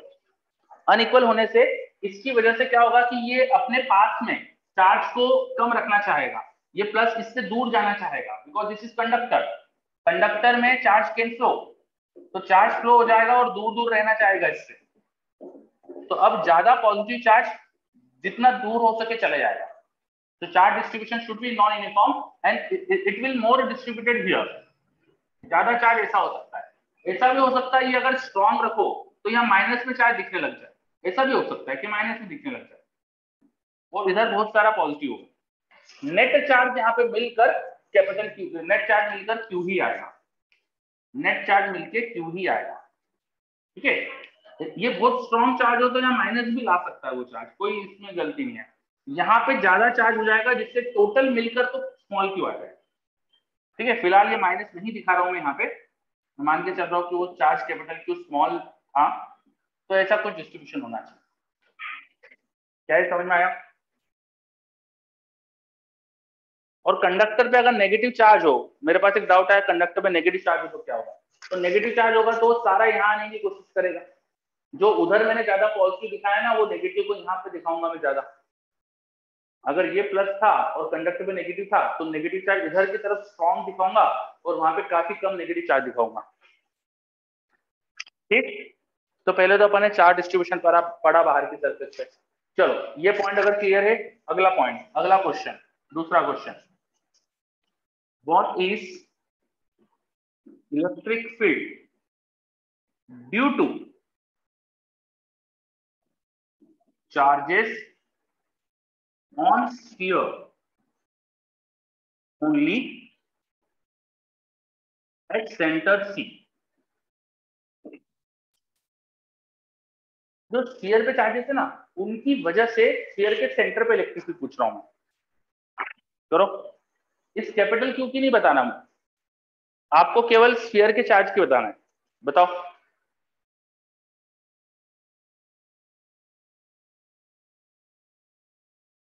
Answer will not be zero because only एक सरफेस के चार्ज की इलेक्ट्रिक फील्ड पूछी है।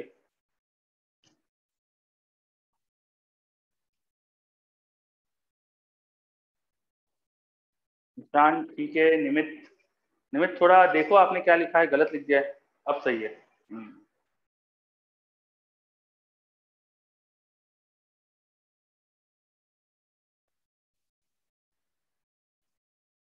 अमित गलत है। सर। हाँ बोलो सर आप एक बार क्वेश्चन रिपीट कर दीजिए सर। क्वेश्चन ये है कि what is the electric field due to charges on sphere only at the centre, sphere only at the centre, only at the centre. ठीक है, what is the electric field due to charges on sphere only at the centre. तो sphere पे जो charges है ना केवल उनकी वजह से सेंटर पे इलेक्ट्रिसिटी कितनी है ये पूछ रहा है। चलो काफी बच्चों के सही जवाब दिख रहे हैं मुझको, वेरी गुड ऋत्विक, नमित, निशित, अमित, दक्ष। देखो स्फीयर के सेंटर पे रिजल्टेंट नेट फील्ड पूछता तो क्या बोलते? नेट फील्ड क्या होना चाहिए स्फीयर के सेंटर पे? जीरो होना चाहिए। बहुत बढ़िया है ना, सभी बच्चे जीरो जवाब दे रहे, बहुत बढ़िया, क्योंकि वो कंडक्टर के अंदर है, सॉलिड कंडक्टिंग, इस पे लिखा है कंडक्टिंग था, तो अंदर तो जीरो होना चाहिए नेट फील्ड, तो नेट यहाँ जीरो है। अब सिस्टम में दो चीजें यहाँ पर, एक प्लस क्यू और ये स्फीयर की सरफेस का चार्ज, दो चीजें हैं, दो मिलकर अंदर जीरो इलेक्ट्रिक फील्ड बना रहे हैं, तो हर एक की मिलकर जीरो हो रही है। Electric field net at C is zero, इसका मतलब electric field due to capital Q plus electric field due to sphere वो मिलकर जीरो है। तो साफ साफ समझ में आ गया, electric field due to sphere वो जस्ट कैपिटल क्यू के बराबर होगी, बस साइन में अपोजिट होगी। It should be minus K Q by small R का स्क्वायर, है ना। कैपिटल क्यू की वजह से जो इलेक्ट्रिक फील्ड होगी वो इस तरफ होगी, ई ड्यू टू क्यू, और जो स्फीयर की वजह से इलेक्ट्रिक फील्ड होगी वो उसका जस्ट अपोजिट होगी। ठीक है, और मिलकर नेट जीरो बना देंगे। क्या ये बात समझ में आई? सर स्फीयर की वजह से लेफ्ट में क्यों होगी, राइट में क्यों होगी सर इलेक्ट्रिक फील्ड की डायरेक्शन? इसकी वजह से लेफ्ट में, क्योंकि ये वहां पर लेफ्ट में इलेक्ट्रिक फील्ड क्रिएट कर रहा है तो स्फीयर को राइट में करना पड़ेगी, तभी तो जीरो हो जाएगी। यस सर, है ना। दूसरी चीज ये भी देख सकते हो कि यहाँ पे मैंने बताया था ना पॉजिटिव चार्ज ज्यादा आएगा। यस सर, क्लियर सर, है ना, तो वो पॉजिटिव की वजह से नेट इधर ही आ जाएगी। चलो सबको क्लियर है पॉइंट? बहुत बढ़िया। अब ये बताओ मैं अंदर के किसी दूसरे पॉइंट पर पूछता तो, मान लो मैं यहाँ पर एक पॉइंट ए बता रहा हूँ आपको, ये ए एकदम सरफेस पे जाकर ही है, जस्ट सरफेस से थोड़ा सा अंदर है ना, just below the surface point है, वो यहाँ से 90 डिग्री का एंगल दीजिए मैंने आपको, ठीक। इस ए पॉइंट पे पूछता अगर मैं, तो इलेक्ट्रिक फील्ड बता सकते हो क्या स्फीयर की वजह से कितनी आएगी? बस बताना नहीं है, बस पूछ रहा हूं, बता सकते हो क्या? स्फीयर की वजह से, ओनली स्फीयर की वजह से। निमित बोल रहा है बता सकते हैं, आयुष बोल रहे हो जीरो, जीरो नहीं होगी बेटा, नेट नहीं पूछा मैंने ओनली स्फीयर की वजह से पूछा है। Hrithik yes, Ayush very good. चलो तो क्या जवाब देंगे अपन, आप क्या बोलोगे कि भैया जो इसने यहाँ इलेक्ट्रिक फील्ड क्रिएट करी होगी ना, उतना ही नेगेटिव स्फीयर ने करी होगी, तभी तो नेट जीरो होगी, क्योंकि मैंने ए तो स्फीयर के अंदर ही दिया था, तो स्फीयर के अंदर देने की वजह से ए पर इलेक्ट्रिक फील्ड जितना इस प्लस क्यू ने क्रिएट करी होगी, उतना ही स्फीयर के चार्जेस ने अपोजिट क्रिएट करी होगी। बिल्कुल सही। चलो सबने सही जवाब भी दे रहे मुझे तो कई बच्चे, वेरी गुड। ठीक है, तो ए पर आपने मुझे इलेक्ट्रिक फील्ड बता दी, अब वो मैं नहीं पूछ रहा। अगला पॉइंट, नेक्स्ट क्वेश्चन, मैं थर्ड वाला क्वेश्चन सेकंड हटा के यहां लिख रहा हूं। What is potential due to charges on sphere only at centre? बताओ, स्फीयर पे जो चार्जेस है उनकी वजह से सेंटर का पोटेंशियल बताओ, स्फीयर पे जो चार्जेस है उनकी वजह से सेंटर का पोटेंशियल बताओ।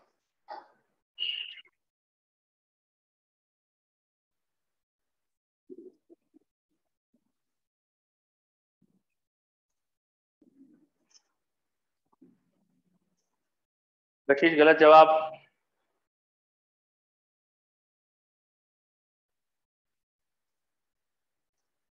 स्फीयर पे जो चार्जेस है उनकी वजह से स्फीयर के सेंटर का पोटेंशियल बताना है, बहुत आसान है। क्रिस यस वेरी गुड, नहीं क्रिस गलत है, सही लिखो। निमित गलत है, अमित गलत है। रेडियस देखो ध्यान से, चार्ज की सेंटर से डिस्टेंस स्मॉल आर दी है और एक कैपिटल आर दिया है।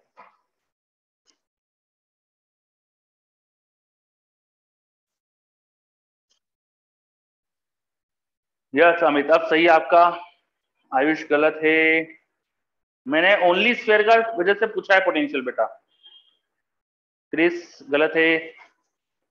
देखो, what is potential due to charges on sphere only at sphere only at the center? Center पे केवल स्फीयर की चार्ज का पोटेंशियल पूछ रहा हूं मैं, और किसी का नहीं पूछ रहा। तो स्फीयर की वजह से जब पोटेंशियल लिखेंगे ना अपन, तो अपन लिखेंगे इंटीग्रेशन डी के डी क्यू बाय आर।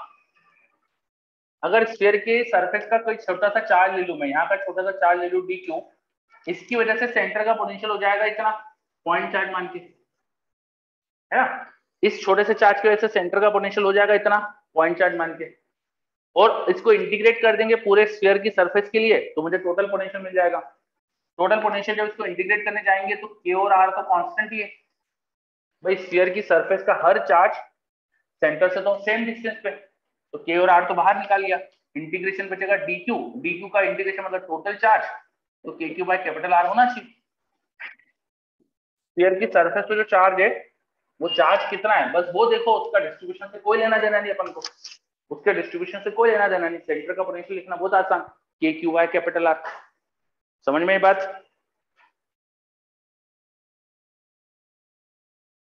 कशिश बोल रही है इसे इलेक्ट्रिक फील्ड से कैसे करेंगे?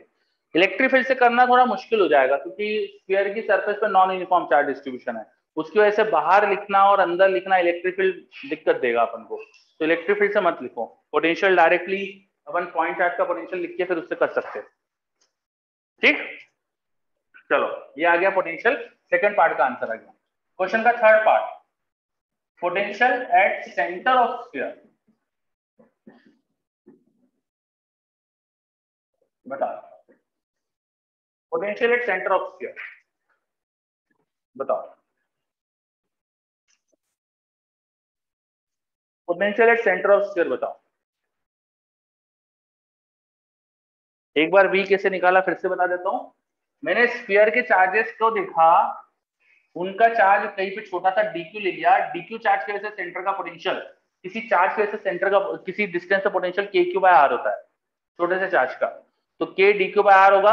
अब ये चार्ज कैसा भी डिस्ट्रीब्यूशन हो, पर इसकी सेंटर से सबकी डिस्टेंस सेम है, आर है, तो यार कांस्टेंट है, बाहर ले लिया, डी क्यू का इंटीग्रेशन क्यू हो गया। ठीक, अब मैंने अगले पार्ट में पूछा है स्फीयर के सेंटर पे पोटेंशियल। ऋत्विक वेरी गुड, निमित वेरी गुड, कशिश वेरी गुड, चलो काफी बच्चे सही जवाब दे रहे।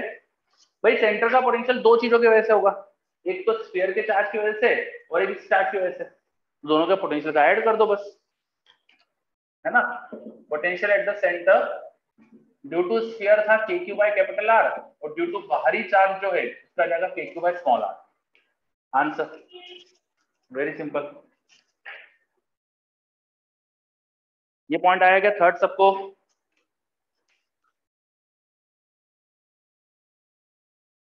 बहुत बढ़िया। चलो fourth question, potential at point A. Point A का पोटेंशियल बताना है। पॉइंट ए जो स्फीयर के अंदर ही दिखाया था, देखो मैंने, ये रहा पॉइंट ए, मैं रेड कलर से बना देता हूँ इसे, ये रहा पॉइंट ए, है ना, और ये 90 डिग्री एंगल है बताया था मैंने, ये डिस्टेंस करीब करीब आ रही होगी, कैपिटल आर और ये small R. Potential at the point A बताओ। ऋतिक बहुत बढ़िया।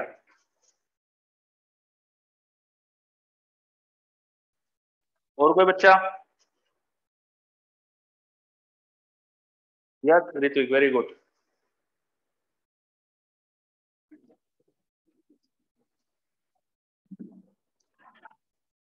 Yes Kashish very good. Ishan नहीं बता सकते अपन।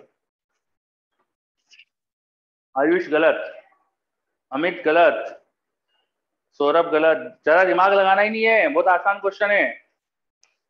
अरे कंडक्टर है ये, कंडक्टर के अंदर इलेक्ट्रिसिटी जीरो, कंडक्टर के अंदर हर पॉइंट पे पोटेंशियल सेम होता है, कंडक्टर के अंदर हर पॉइंट पे पोटेंशियल सेम होता है। कुछ दिमाग में आया? ये कंडक्टर था ना, अंदर इलेक्ट्रिक फील्ड जीरो, तो अंदर हर पॉइंट का पोटेंशियल सेम, तो इसका आंसर भी वही हो जाएगा जो सेंटर का पोटेंशियल है। तो समझे?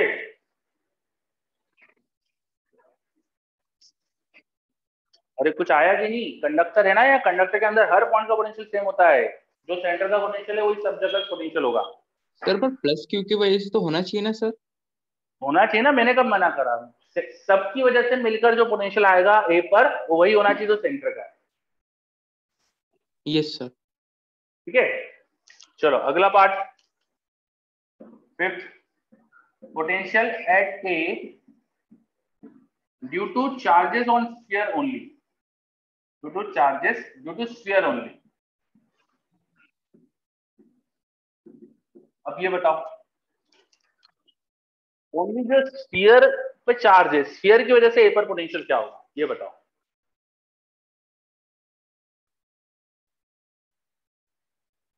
आयुष बोल रहा है फोर्स समझ नहीं आया। आयुष क्या दिक्कत है फोर्स में, बोलो। सर मुझे प्रॉब्लम है sir, V at point A equal to V C क्यों सर? ये क्या है? सर सॉलिड ऐसा कंडक्टर स्फीयर सर। कंडक्टर है, यस अंदर सर। इलेक्ट्रिक फील्ड क्या होती है? Sir zero sir. तो अंदर हर जगह पोटेंशियल सेम होता है। यस अपन ने सर। पढ़ा है conductor is an equipotential, conductor equipotential होता है। Yes sir. Sir A point sir उस सरफेस पे सर? हाँ, very near to surface. Yes sir. Equipotential होता है, हर जगह पोटेंशियल सेम ही होगा, जो सेंटर का होगा वही इस पॉइंट का होगा, वही इसका होगा, वही इसका, सब जगह सेम पोटेंशियल होगा, because this is a yes conductor. ठीक है, चलो मेरे पास कई बच्चे जवाब दे रहे हैं। Ishan very good. अब मैं चाह रहा हूं कि पोटेंशियल बताओ ए पर स्फीयर की वजह से ओनली। अभी यहाँ क्या पूछा था? ए पर टोटल पोटेंशियल, तो ए पर टोटल पोटेंशियल जानते हो लिखना, और ये क्यू का पोटेंशियल भी तो ए पे लिख सकते हो ना, ये क्यू की ए से डिस्टेंस तो लिख सकते हो ना तुम लोग, ये हो जाएगा root over R square plus capital R square. तो जब इसका पोटेंशियल यहाँ लिख सकते हो, स्फीयर का पोटेंशियल इसमें जोड़ दो, तो टोटल पोटेंशियल आना चाहिए। Potential at point A which was equal to potential at point C, this should be equal to potential due to Q plus potential due to sphere at A। ठीक है, तो ये आप जानते हो VC क्या है? VC था K Q by small r capital R plus K capital Q by capital R। Potential due to Q वहां जो होगा वो हो जाएगा K capital Q upon root over R square plus R square, और पोटेंशियल ड्यू टू स्फीयर रेट हमें पता करना है, तो हो गया पोटेंशियल ड्यू टू स्फीयर। ये इसको उठा के इधर लाके माइनस करो, आंसर आ गया। समझ में आया?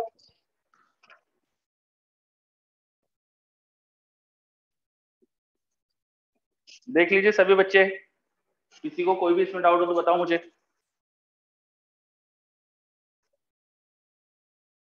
कशिश यस। सर आपने तो बोला था सर स्पीयर की वजह से सर, लेकिन सर आपने हाँ प्लस सर क्यू की वजह से क्यों लिया सर पोटेंशियल? मतलब क्या पूछना चाह रहे हो? सर फिफ्थ क्वेश्चन में आपने पूछा है V8A due two sphere only. हाँ ये पूछा है आपसे। Yes sir. हाँ फिर सर उसके बाद सर आपने क्यू की वजह से भी पोटेंशियल लिया है सर। तो टोटल पोटेंशियल तो लिखूंगा ना, मैंने यही लिखा क्या है, ये क्या लिखा है इधर? Sir VA equal to VC। V A लिखा है, पहले वी ए का मतलब क्या है? Potential at A. Yes sir. तो पोटेंशियल एट ए वो दोनों की वजह से होगा ना। Yes sir. Potential at A वो होगा एक तो स्फीयर की वजह से और होगा चार्ज की वजह से, दोनों की वजह से। तो ए यस पर पोटेंशियल तो दोनों का होगा, ये नेट पोटेंशियल है, resultant potential. Yes sir net potential. हाँ नेट पोटेंशियल। नेट शब्द लगाया नहीं जाता है, जब किसी पॉइंट पे पोटेंशियल पूछा है तो इसका मतलब अंडरस्टूड होता है कि नेट ही बात कर रहे हैं। Yes sir. ठीक है, जब अलग अलग चीजों का पूछा जाएगा तो स्पेशली कहा जाता है ना।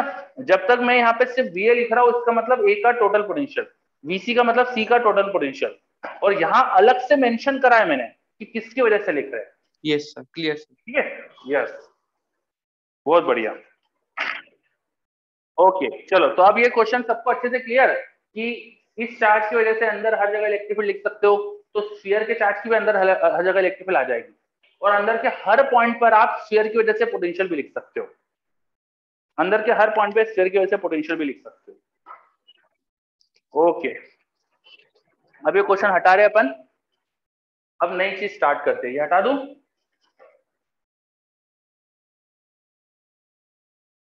ओके है ना, ये हटा रहा हूं। ठीक है, अब नेक्स्ट चीज लिखो, system of concentric system of concentric shells, system of concentric shells, system of concentric shells. निमित करेंगे, धीरे धीरे सब चीज आएगी, wait. System of concentric shells, मेरे पास दो कॉन्सेंट्रिक स्फीयर है, स्फेरिकल शेल्स है, दीज आर शेल, मेटल की है ये, मैंने बता दिया है आपको मेटल की। ठीक है, I have two concentric metal shells, इन पे चार्जेस गिवन थे, अंदर वाले पे Q1 गिवन था, बाहर वाले पे Q2 गिवन था। अंदर वाले की रेडियस थी R1, या इसको स्मॉल ए ले लेता हूं मैं, और बाहर वाले की रेडियस है B, है ना। अंदर वाले शेल को शेल 1 बोल सकते हो, बाहर वाले शेल को शेल B बोल सकते हो। This is shell 1 and this is shell 2, दोनों का सेंटर सेम है। ठीक, चलो, दोनों पे चार्ज पता है, दोनों स्फेरिकल शेल से, दोनों मेटल के हैं, दोनों कॉन्सेंट्रिक है। This point is C centre, this point is B, this point is A। C से B की डिस्टेंस मान लीजिए x है, वो C से A की डिस्टेंस मान लीजिए y। आपको बताना है ABC पॉइंट पे electric field and potential. Question का पहला part, potential and electric field at ABC, बताओ।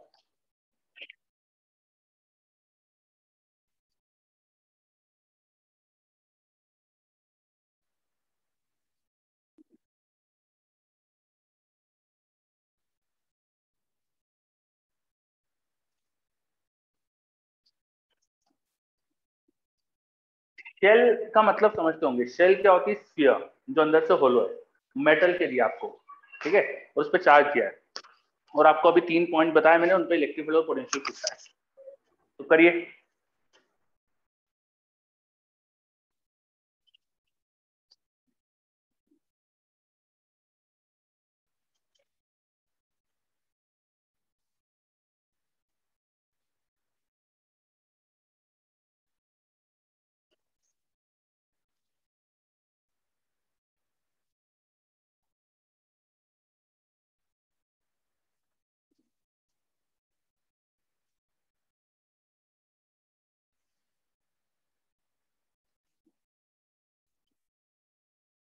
चलो मेरे पास जवाब आने लग गए, बहुत बढ़िया।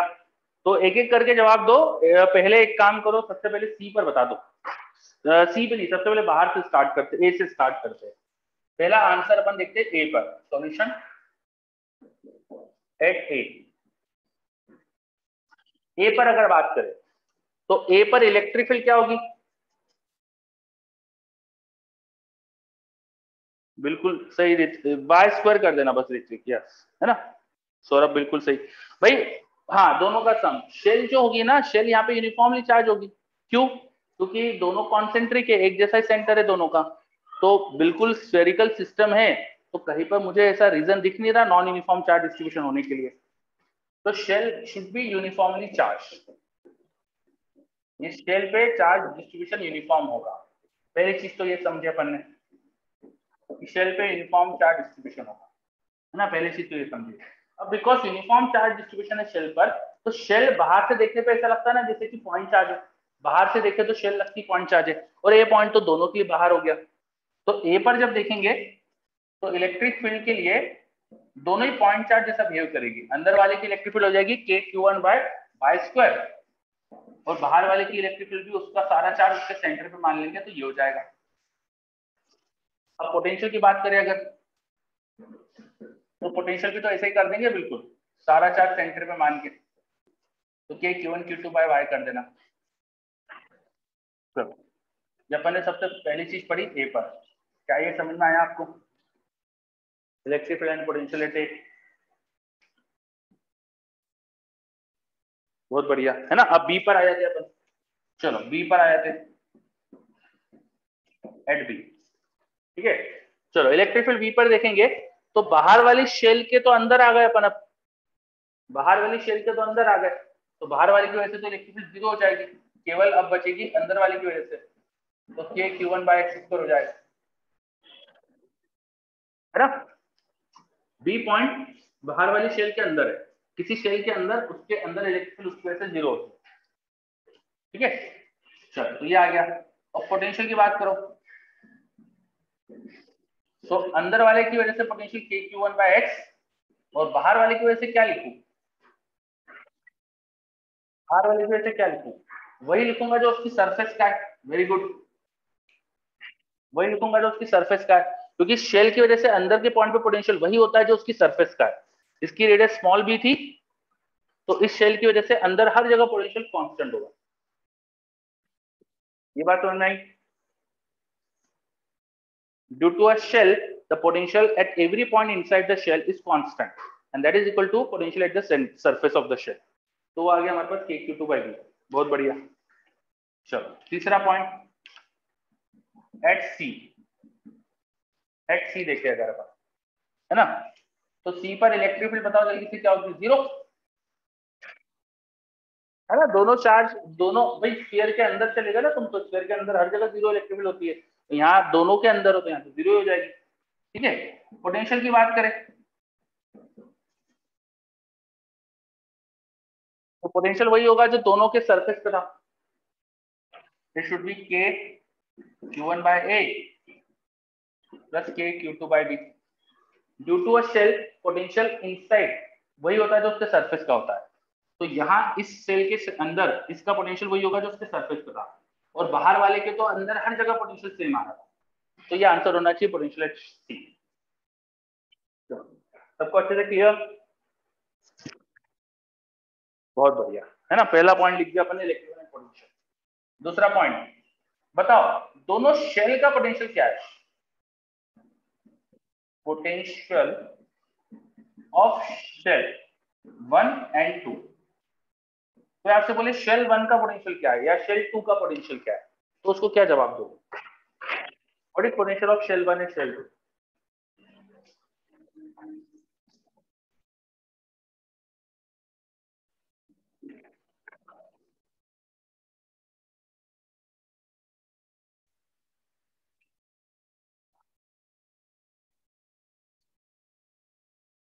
किसके रिस्पेक्ट में? मतलब पोटेंशियल किसी के रिस्पेक्ट में थोड़ी होता है। हाँ निमित, बिल्कुल सही। अब कोई आपसे शेल का पोटेंशियल पूछ रहा है तो शेल की सरफेस का पोटेंशियल बता देना, और क्या, है ना। शेल की सरफेस का पोटेंशियल तो शेल 1 की सरफेस का पोटेंशियल उसका पोटेंशियल हो जाएगा और शेल 2 की सरफेस का पोटेंशियल उसका पोटेंशियल हो जाएगा।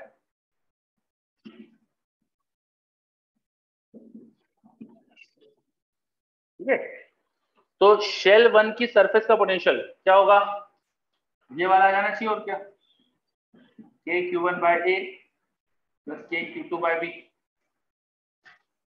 ना। और आप शेल 2 का पोटेंशियल पूछेंगे तो अंदर वाली की वजह से KQ1/B और बाहर वाली की वजह से KQ2/A B होना चाहिए इसका भी। देखो समझ में आ रहा है क्या ये पोटेंशियल, भाई अंदर वाले चार्ज की वजह से यहाँ पोटेंशियल लिखेंगे इस शेल पर, तो उसकी डिस्टेंस भी है तो B ले लेंगे। ओके बहुत बढ़िया है ना। चलो, तो अगर आपसे इन दोनों शेल का पोटेंशियल क्वेश्चन में दे दिया, दोनों क्वेश्चन आपको अगर ऐसा दे दिया, एक क्वेश्चन मैंने देखा था किसी बच्चे ने शायद डाउट पूछा था मेरे से, और पता नहीं आपकी क्लास के किसी और क्लास से, तो उस क्वेश्चन में दो ऐसे शेल दिए थे और उनका पोटेंशियल दे दिया था। तो पोटेंशियल दे दिया हो तो दोनों पे चार्ज निकाल सकते हो अगर रेडियसेस पता हो तो, दोनों के चार्जेस निकाल सकते हो, दो इक्वेशन बन जाएगी अगर रेडियसेस पता हो तो, है ना। हो जाएगा क्या, अगर मैं शेल का पोटेंशियल दे दूं और चार्ज पूछ लूं तो वो भी बता सकते हो आप रेडियस दी हो तो, समझ में आ रहा है आया ना। चलो यस बोल रहे बच्चे, बहुत बढ़िया। ओके, तो अपन एक कॉन्सेंट्रिक शेल्स में अभी इलेक्ट्रिक फील्ड और पोटेंशियल लिखना सीखा, है ना। चलो अब उस क्वेश्चन का तीसरा पार्ट, दूसरे पार्ट के बाद तीसरा part, what is charges on each surface. दो शेल है, हर शेल की अंदर और बाहर दो सरफेस होती है, शेल खोखली होती है अंदर से, तो इनर और आउटर दो सरफेस होगी शेल की, तो there are total 4 surfaces here. तो हर सरफेस पे कितना कितना चार्ज है आपको ये बताना है, बताओ।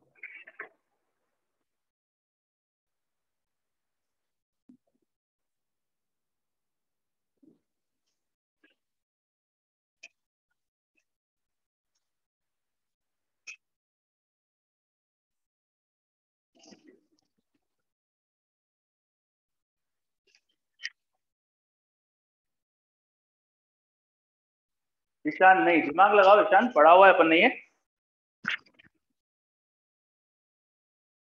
अब सरफेस पे चार्ज कितना कितना है बताना है, ऋत्विक नहीं। देखो सबसे पहले सबसे अंदर वाली शेल के अंदर की बात करते हैं, क्या अंदर वाली शेल के अंदर कोई चार्ज है, क्या अंदर वाली शेल के अंदर कोई चार्ज है, नहीं। तो इसकी इनर सरफेस पे चार्ज 0 होना चाहिए ना। अपन ने पढ़ा ना कि कैविटी के अंदर कोई चार्ज नहीं हो तो कैविटी के इनर सरफेस पे इंड्यूस चार्ज 0 होता है ना। तो यहाँ तो चार्ज 0 होगा इस अंदर वाली सरफेस पे। भाई शेल क्या है, कैविटी तो होती है शेल के अंदर, तो जब कैविटी के अंदर कोई चार्ज नहीं रखा तो कैविटी के इनर सरफेस पे चार्ज 0 आएगा ना। बोलो ये चीज समझ में आई क्या सबको। अच्छा तो नो, कोई डाउट है क्या सर बताओ। सर जो अंदर वाला चार्ज नहीं उससे करंट तो 0 होगा, वो बात तो ठीक है।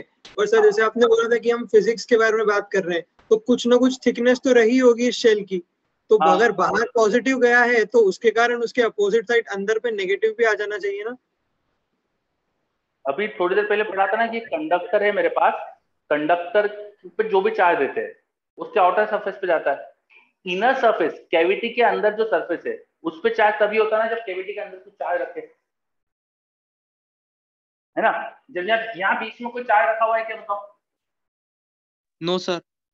तो इस इनर सरफेस पे 0 होना चाहिए ना चार्ज, कैविटी की सरफेस पे चार्ज 0 होना चाहिए, ठीक है। चलो यस है ना, बिल्कुल सही।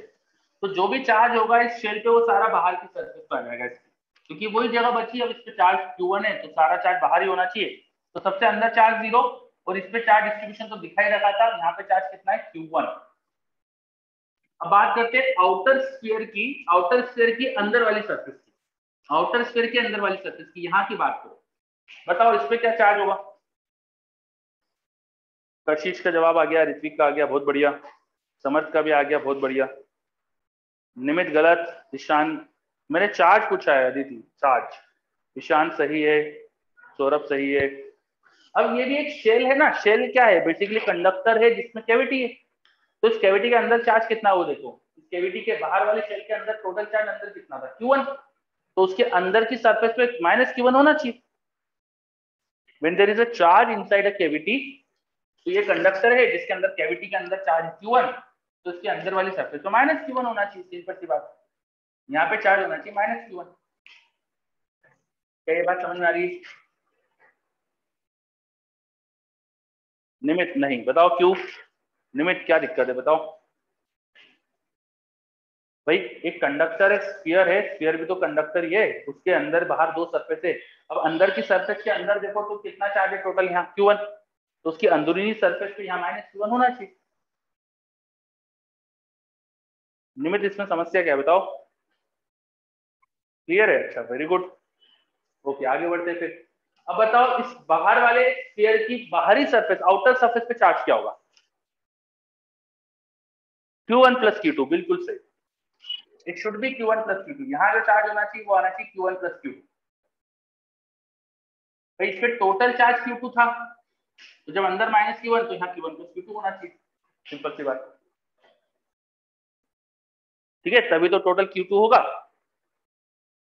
है ना। तो इन दोनों का सम Q2 आने के लिए यहाँ पे Q1 प्लस Q2 होगा, तभी तो सम Q2 आ जाएगा। चलो इज दिस क्लियर? सर ये पैरेलल प्लेट्स टाइप भी लग रहा है सर, कुछ कुछ हाँ चार्ज बिल्कुल सही, डिस्ट्रीब्यूशन। पैरेलल प्लेट जैसे ही कुछ चार्ज डिस्ट्रीब्यूशन है, बस यहाँ पर एक्चुअली पैरेलल प्लेट में दो दो बाहरी सरफेस होती है, दो दो आउटर सरफेस होती है, यहाँ दो नहीं होती, एक ही आउटर सरफेस है। पैरेलल प्लेट में अपन ने क्या पढ़ा था कि आउटर सरफेस में चार्ज इक्वल हो जाते हैं सम ऑफ टोटल चार्ज का हाफ, तो यहाँ सबसे आउटर सरफेस पे चार्ज होगा वो सबके चार्ज का सम हो जाता है, हाफ नहीं होता है, सबके चार्ज का सम हो जाता है क्योंकि एक ही आउटर सरफेस, ठीक है, यस, ओके। चलो अब सबको आई थिंक क्लियर है ना, तो सबके चार्ज डिस्ट्रीब्यूशन वगैरह ये सब पढ़ लिया अपन ने, ठीक, बहुत बढ़िया। अब ये बताओ अगर मैं इन दोनों स्फीयर को आपस में कनेक्ट कर देता तो इससे कितना चार्ज फ्लो करेगा, अगला क्वेश्चन, फोर्थ, what charge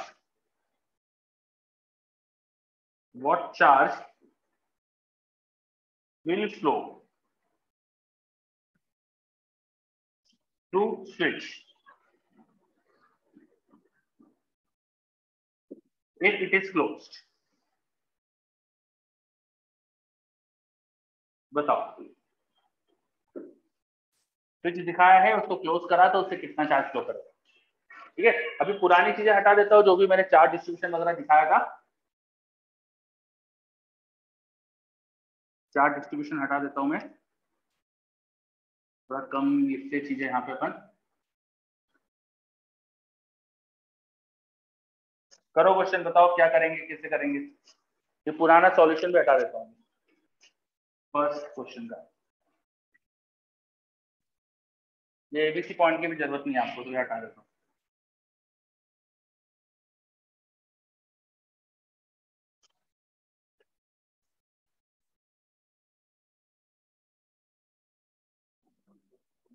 चलो बताइए, अगर मैंने स्विच को ऑन कर दिया, दोनों कंडक्टर के बीच में एक स्विच लगा दिया था और मैंने स्विच को ऑन कर दिया, तो स्विच से कितना चार्ज फ्लो करेगा,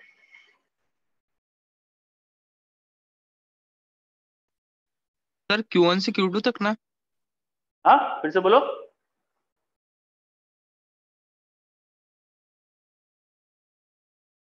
सानिध्य गलत है,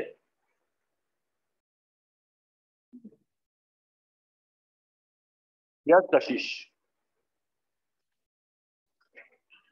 प्लेट्स में क्या पढ़ा था अपन ने, दो प्लेट अगर कनेक्टेड होती है तो उनका पोटेंशियल डिफरेंस जीरो हो जाता है, यस वहां सर। पोटेंशियल डिफरेंस लिखना आसान होता है, यहाँ पोटेंशियल लिखना आसान होता है, यहाँ आप दोनों शेल का पोटेंशियल लिख सकते हो, ठीक है। और अगर इनको कनेक्ट करेंगे तो पोटेंशियल इक्वल हो जाना चाहिए, अगर उनको कनेक्ट करेंगे तो पोटेंशियल इक्वल हो जाना चाहिए, ठीक है। तो आप बताओ अभी कि शुरुआत में आपको इक्वल पोटेंशियल दिख रहा था क्या इनका, सबसे पहले तो बताओ इनका क्या पोटेंशियल इक्वल था क्या, आप देखो अच्छे से इन एक्सप्रेशंस को, नहीं था, सिंपल सी बात है, देखो यहाँ पे KQ1/A था, KQ2/B था, ये वाला टर्म तो कॉमन है लेकिन ये अलग अलग है, यहाँ रेडियस A है, ये B है, and B is larger than A, तो ये शेल 2 का पोटेंशियल कम है ना, तो shell 2 is lower potential, shell 1 is at higher potential, तो चार्ज होना चाहिए इस डायरेक्शन में फ्लो। मान लो एक्स फ्लो हो गया, मान लो एक्स चार्ज फ्लो हो गया। अब एक्स फ्लो होने से अंदर का चार्ज हो जाएगा Q1 माइनस एक्स और बाहर का चार्ज हो जाएगा Q2 प्लस एक्स। ठीक है, अब इतना फ्लो होगा चार्ज की पोटेंशियल इक्वल हो जाए, तो नया पोटेंशियल इनके जो है वो लिखकर इक्वल कर दो। Now potential of shell 1 should equal to potential of shell 2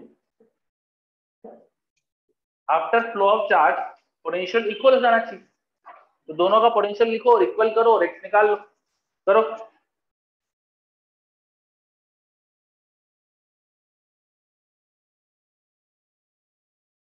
करिए, दोनों शेल का पोटेंशियल लिखिए और पोटेंशियल को इक्वेट कर दीजिए।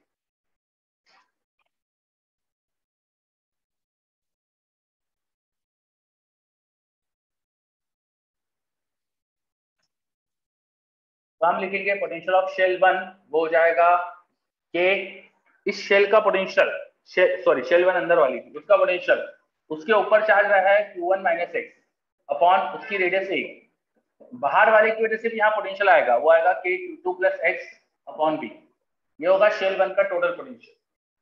शेल 1 की सरफेस पे टोटल पोटेंशियल एक तो खुद के चार्ज का होगा और बाहरी चार्ज का होगा, ये होगा शेल 1 का total potential. This should be equal to shell 2 का पोटेंशियल। शेल 2 का पोटेंशियल अंदर वाले चार्ज की वजह से भी होगा, शुड बी के Q1 माइनस एक्स अपॉन, अब अंदर वाले की वजह से यहाँ लिखेंगे तो बी रेडियस लिखेंगे और बाहर वाले चार्ज की वजह से खुद का ही पोटेंशियल, तो के Q2 plus x upon B. क्या ये पोटेंशियल लिखना समझ में आ रहा है? हमने लिखा था ना यहाँ पर भी वैसे लिखा, देखो मैंने शेल 1 पे पोटेंशियल उसके खुद के चार्ज का और बाहर वाले चार्ज का, और शेल 2 पे पोटेंशियल इसके चार्ज का और खुद के चार्ज का। ठीक, चलो तो अब इसको सॉल्व कर देते हैं अपन जल्दी से। अब इसे सॉल्व कर देते हैं, तो अगर आप ध्यान से देखें तो ये टर्म तो कैंसिल हो रहा है ना, देखो दोनों तरफ है ये, देखो आपको एक टर्म तो कैंसिल हो रहा है, तो उसे कैंसिल कर दो।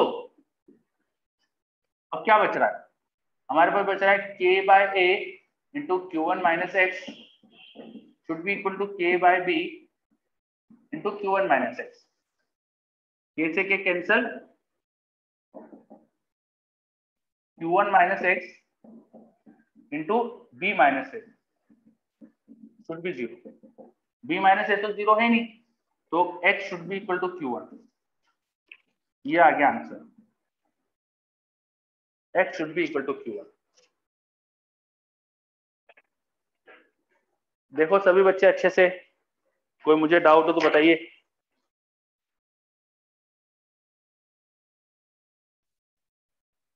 कैसे करा समझ में आया?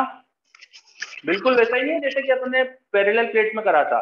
पैरेलल प्लेट में एक्चुअली पोटेंशियल डिफरेंस 0 करते और यहाँ पोटेंशियल इक्वल कर सकते हैं। यहाँ पोटेंशियल लिखना आसान है तो पोटेंशियल इक्वल कर दिया, तो सारा के सारा चार्ज Q1 बाहर चला गया। देखो चार्ज फ्लो उतना ही हो गया जितना इस पे टोटल चार्ज था, तो अब इस पे चार्ज ही 0 आ रहा है। तो मुझे इसका लॉजिक बता सकता है ऐसा क्यों हो रहा होगा? ऐसा क्यों हो रहा है कि सारा चार्ज बाहर चले गया?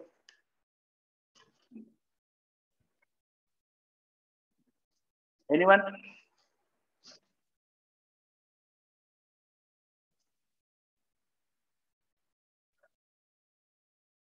कोई इसका लॉजिक बता सकता है?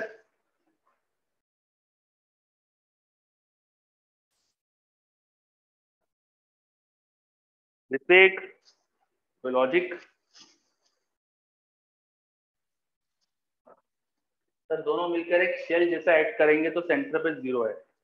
यस, दोनों मिलकर एक कंडक्टर बन गया ना मेरे पास, दोनों को मिला दिया मैंने, दोनों का पोटेंशियल सेम कर दिया। तो ऐसा लग रहा है ना जैसे कि एक बड़ा कंडक्टर है जिसके अंदर कोई चार्ज ही नहीं है, तो अंदर चार्ज नहीं है तो इस इनर सरफेस ऑफ कैविटी पे कोई चार्ज आएगा नहीं, इसके आउटर पे भी चार्ज नहीं आता, ये है ना, तो बाहर ही चार्ज होगा सिर्फ। या दूसरे तरीके से सोच सकते हैं, अगर हम देखें पोटेंशियल को, तो जो आउटर चार्ज है वो तो इक्वल इक्वल पोटेंशियल बनाता है, जो अंदर का चार्ज है वो अलग अलग पोटेंशियल बनाता है। आउटर चार्ज की वजह से दोनों का पोटेंशियल सेम बन रहा है और अंदर की चार्ज की वजह से दोनों का पोटेंशियल अलग बन रहा है। तो अंदर का चार्ज 0 होगा तो ऑटोमेटिकली पोटेंशियल इक्वल हो जाएगा। ये समझ में आ रहा है? अगर अंदर का चार्ज 0 हो गया तो ये दोनों तरफ के टर्म्स गायब हो जाएंगे, तो ऑटोमेटिकली पोटेंशियल बराबर हो जाएगा। दिख रहा है आपको? है ना? अगर ये अंदर का चार्ज 0 हो जाएगा, ये 0 हो गया, ये 0 हो गया, तो बाहर के चार्ज तो इक्वल ही बनाता है पोटेंशियल। वो तो अंदर के चार्ज में प्रॉब्लम थी, वो अनइक्वल बनाता है पोटेंशियल। तो ये चार्ज ही खत्म कर दो अगर पोटेंशियल बराबर करना है, तो इसे गायब कर दो तो सारा चार्ज बाहर लेके आ जाओ। तो यही हो रहा है कि यहाँ से पूरा से पूरा Q1 चार्ज फ्लो हो गया। देखो ये Q1 आ गया, इसके फ्लो होने से सारा चार्ज बाहर चला गया। तब जो अनइक्वल पोटेंशियल क्रिएट कर रहा था वो चार्ज ही नहीं बचा। हो गया question.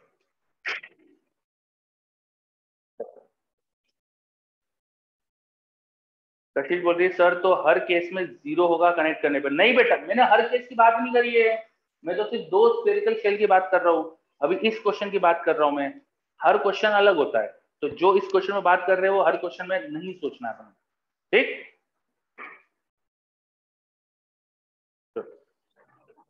Okay, is this clear?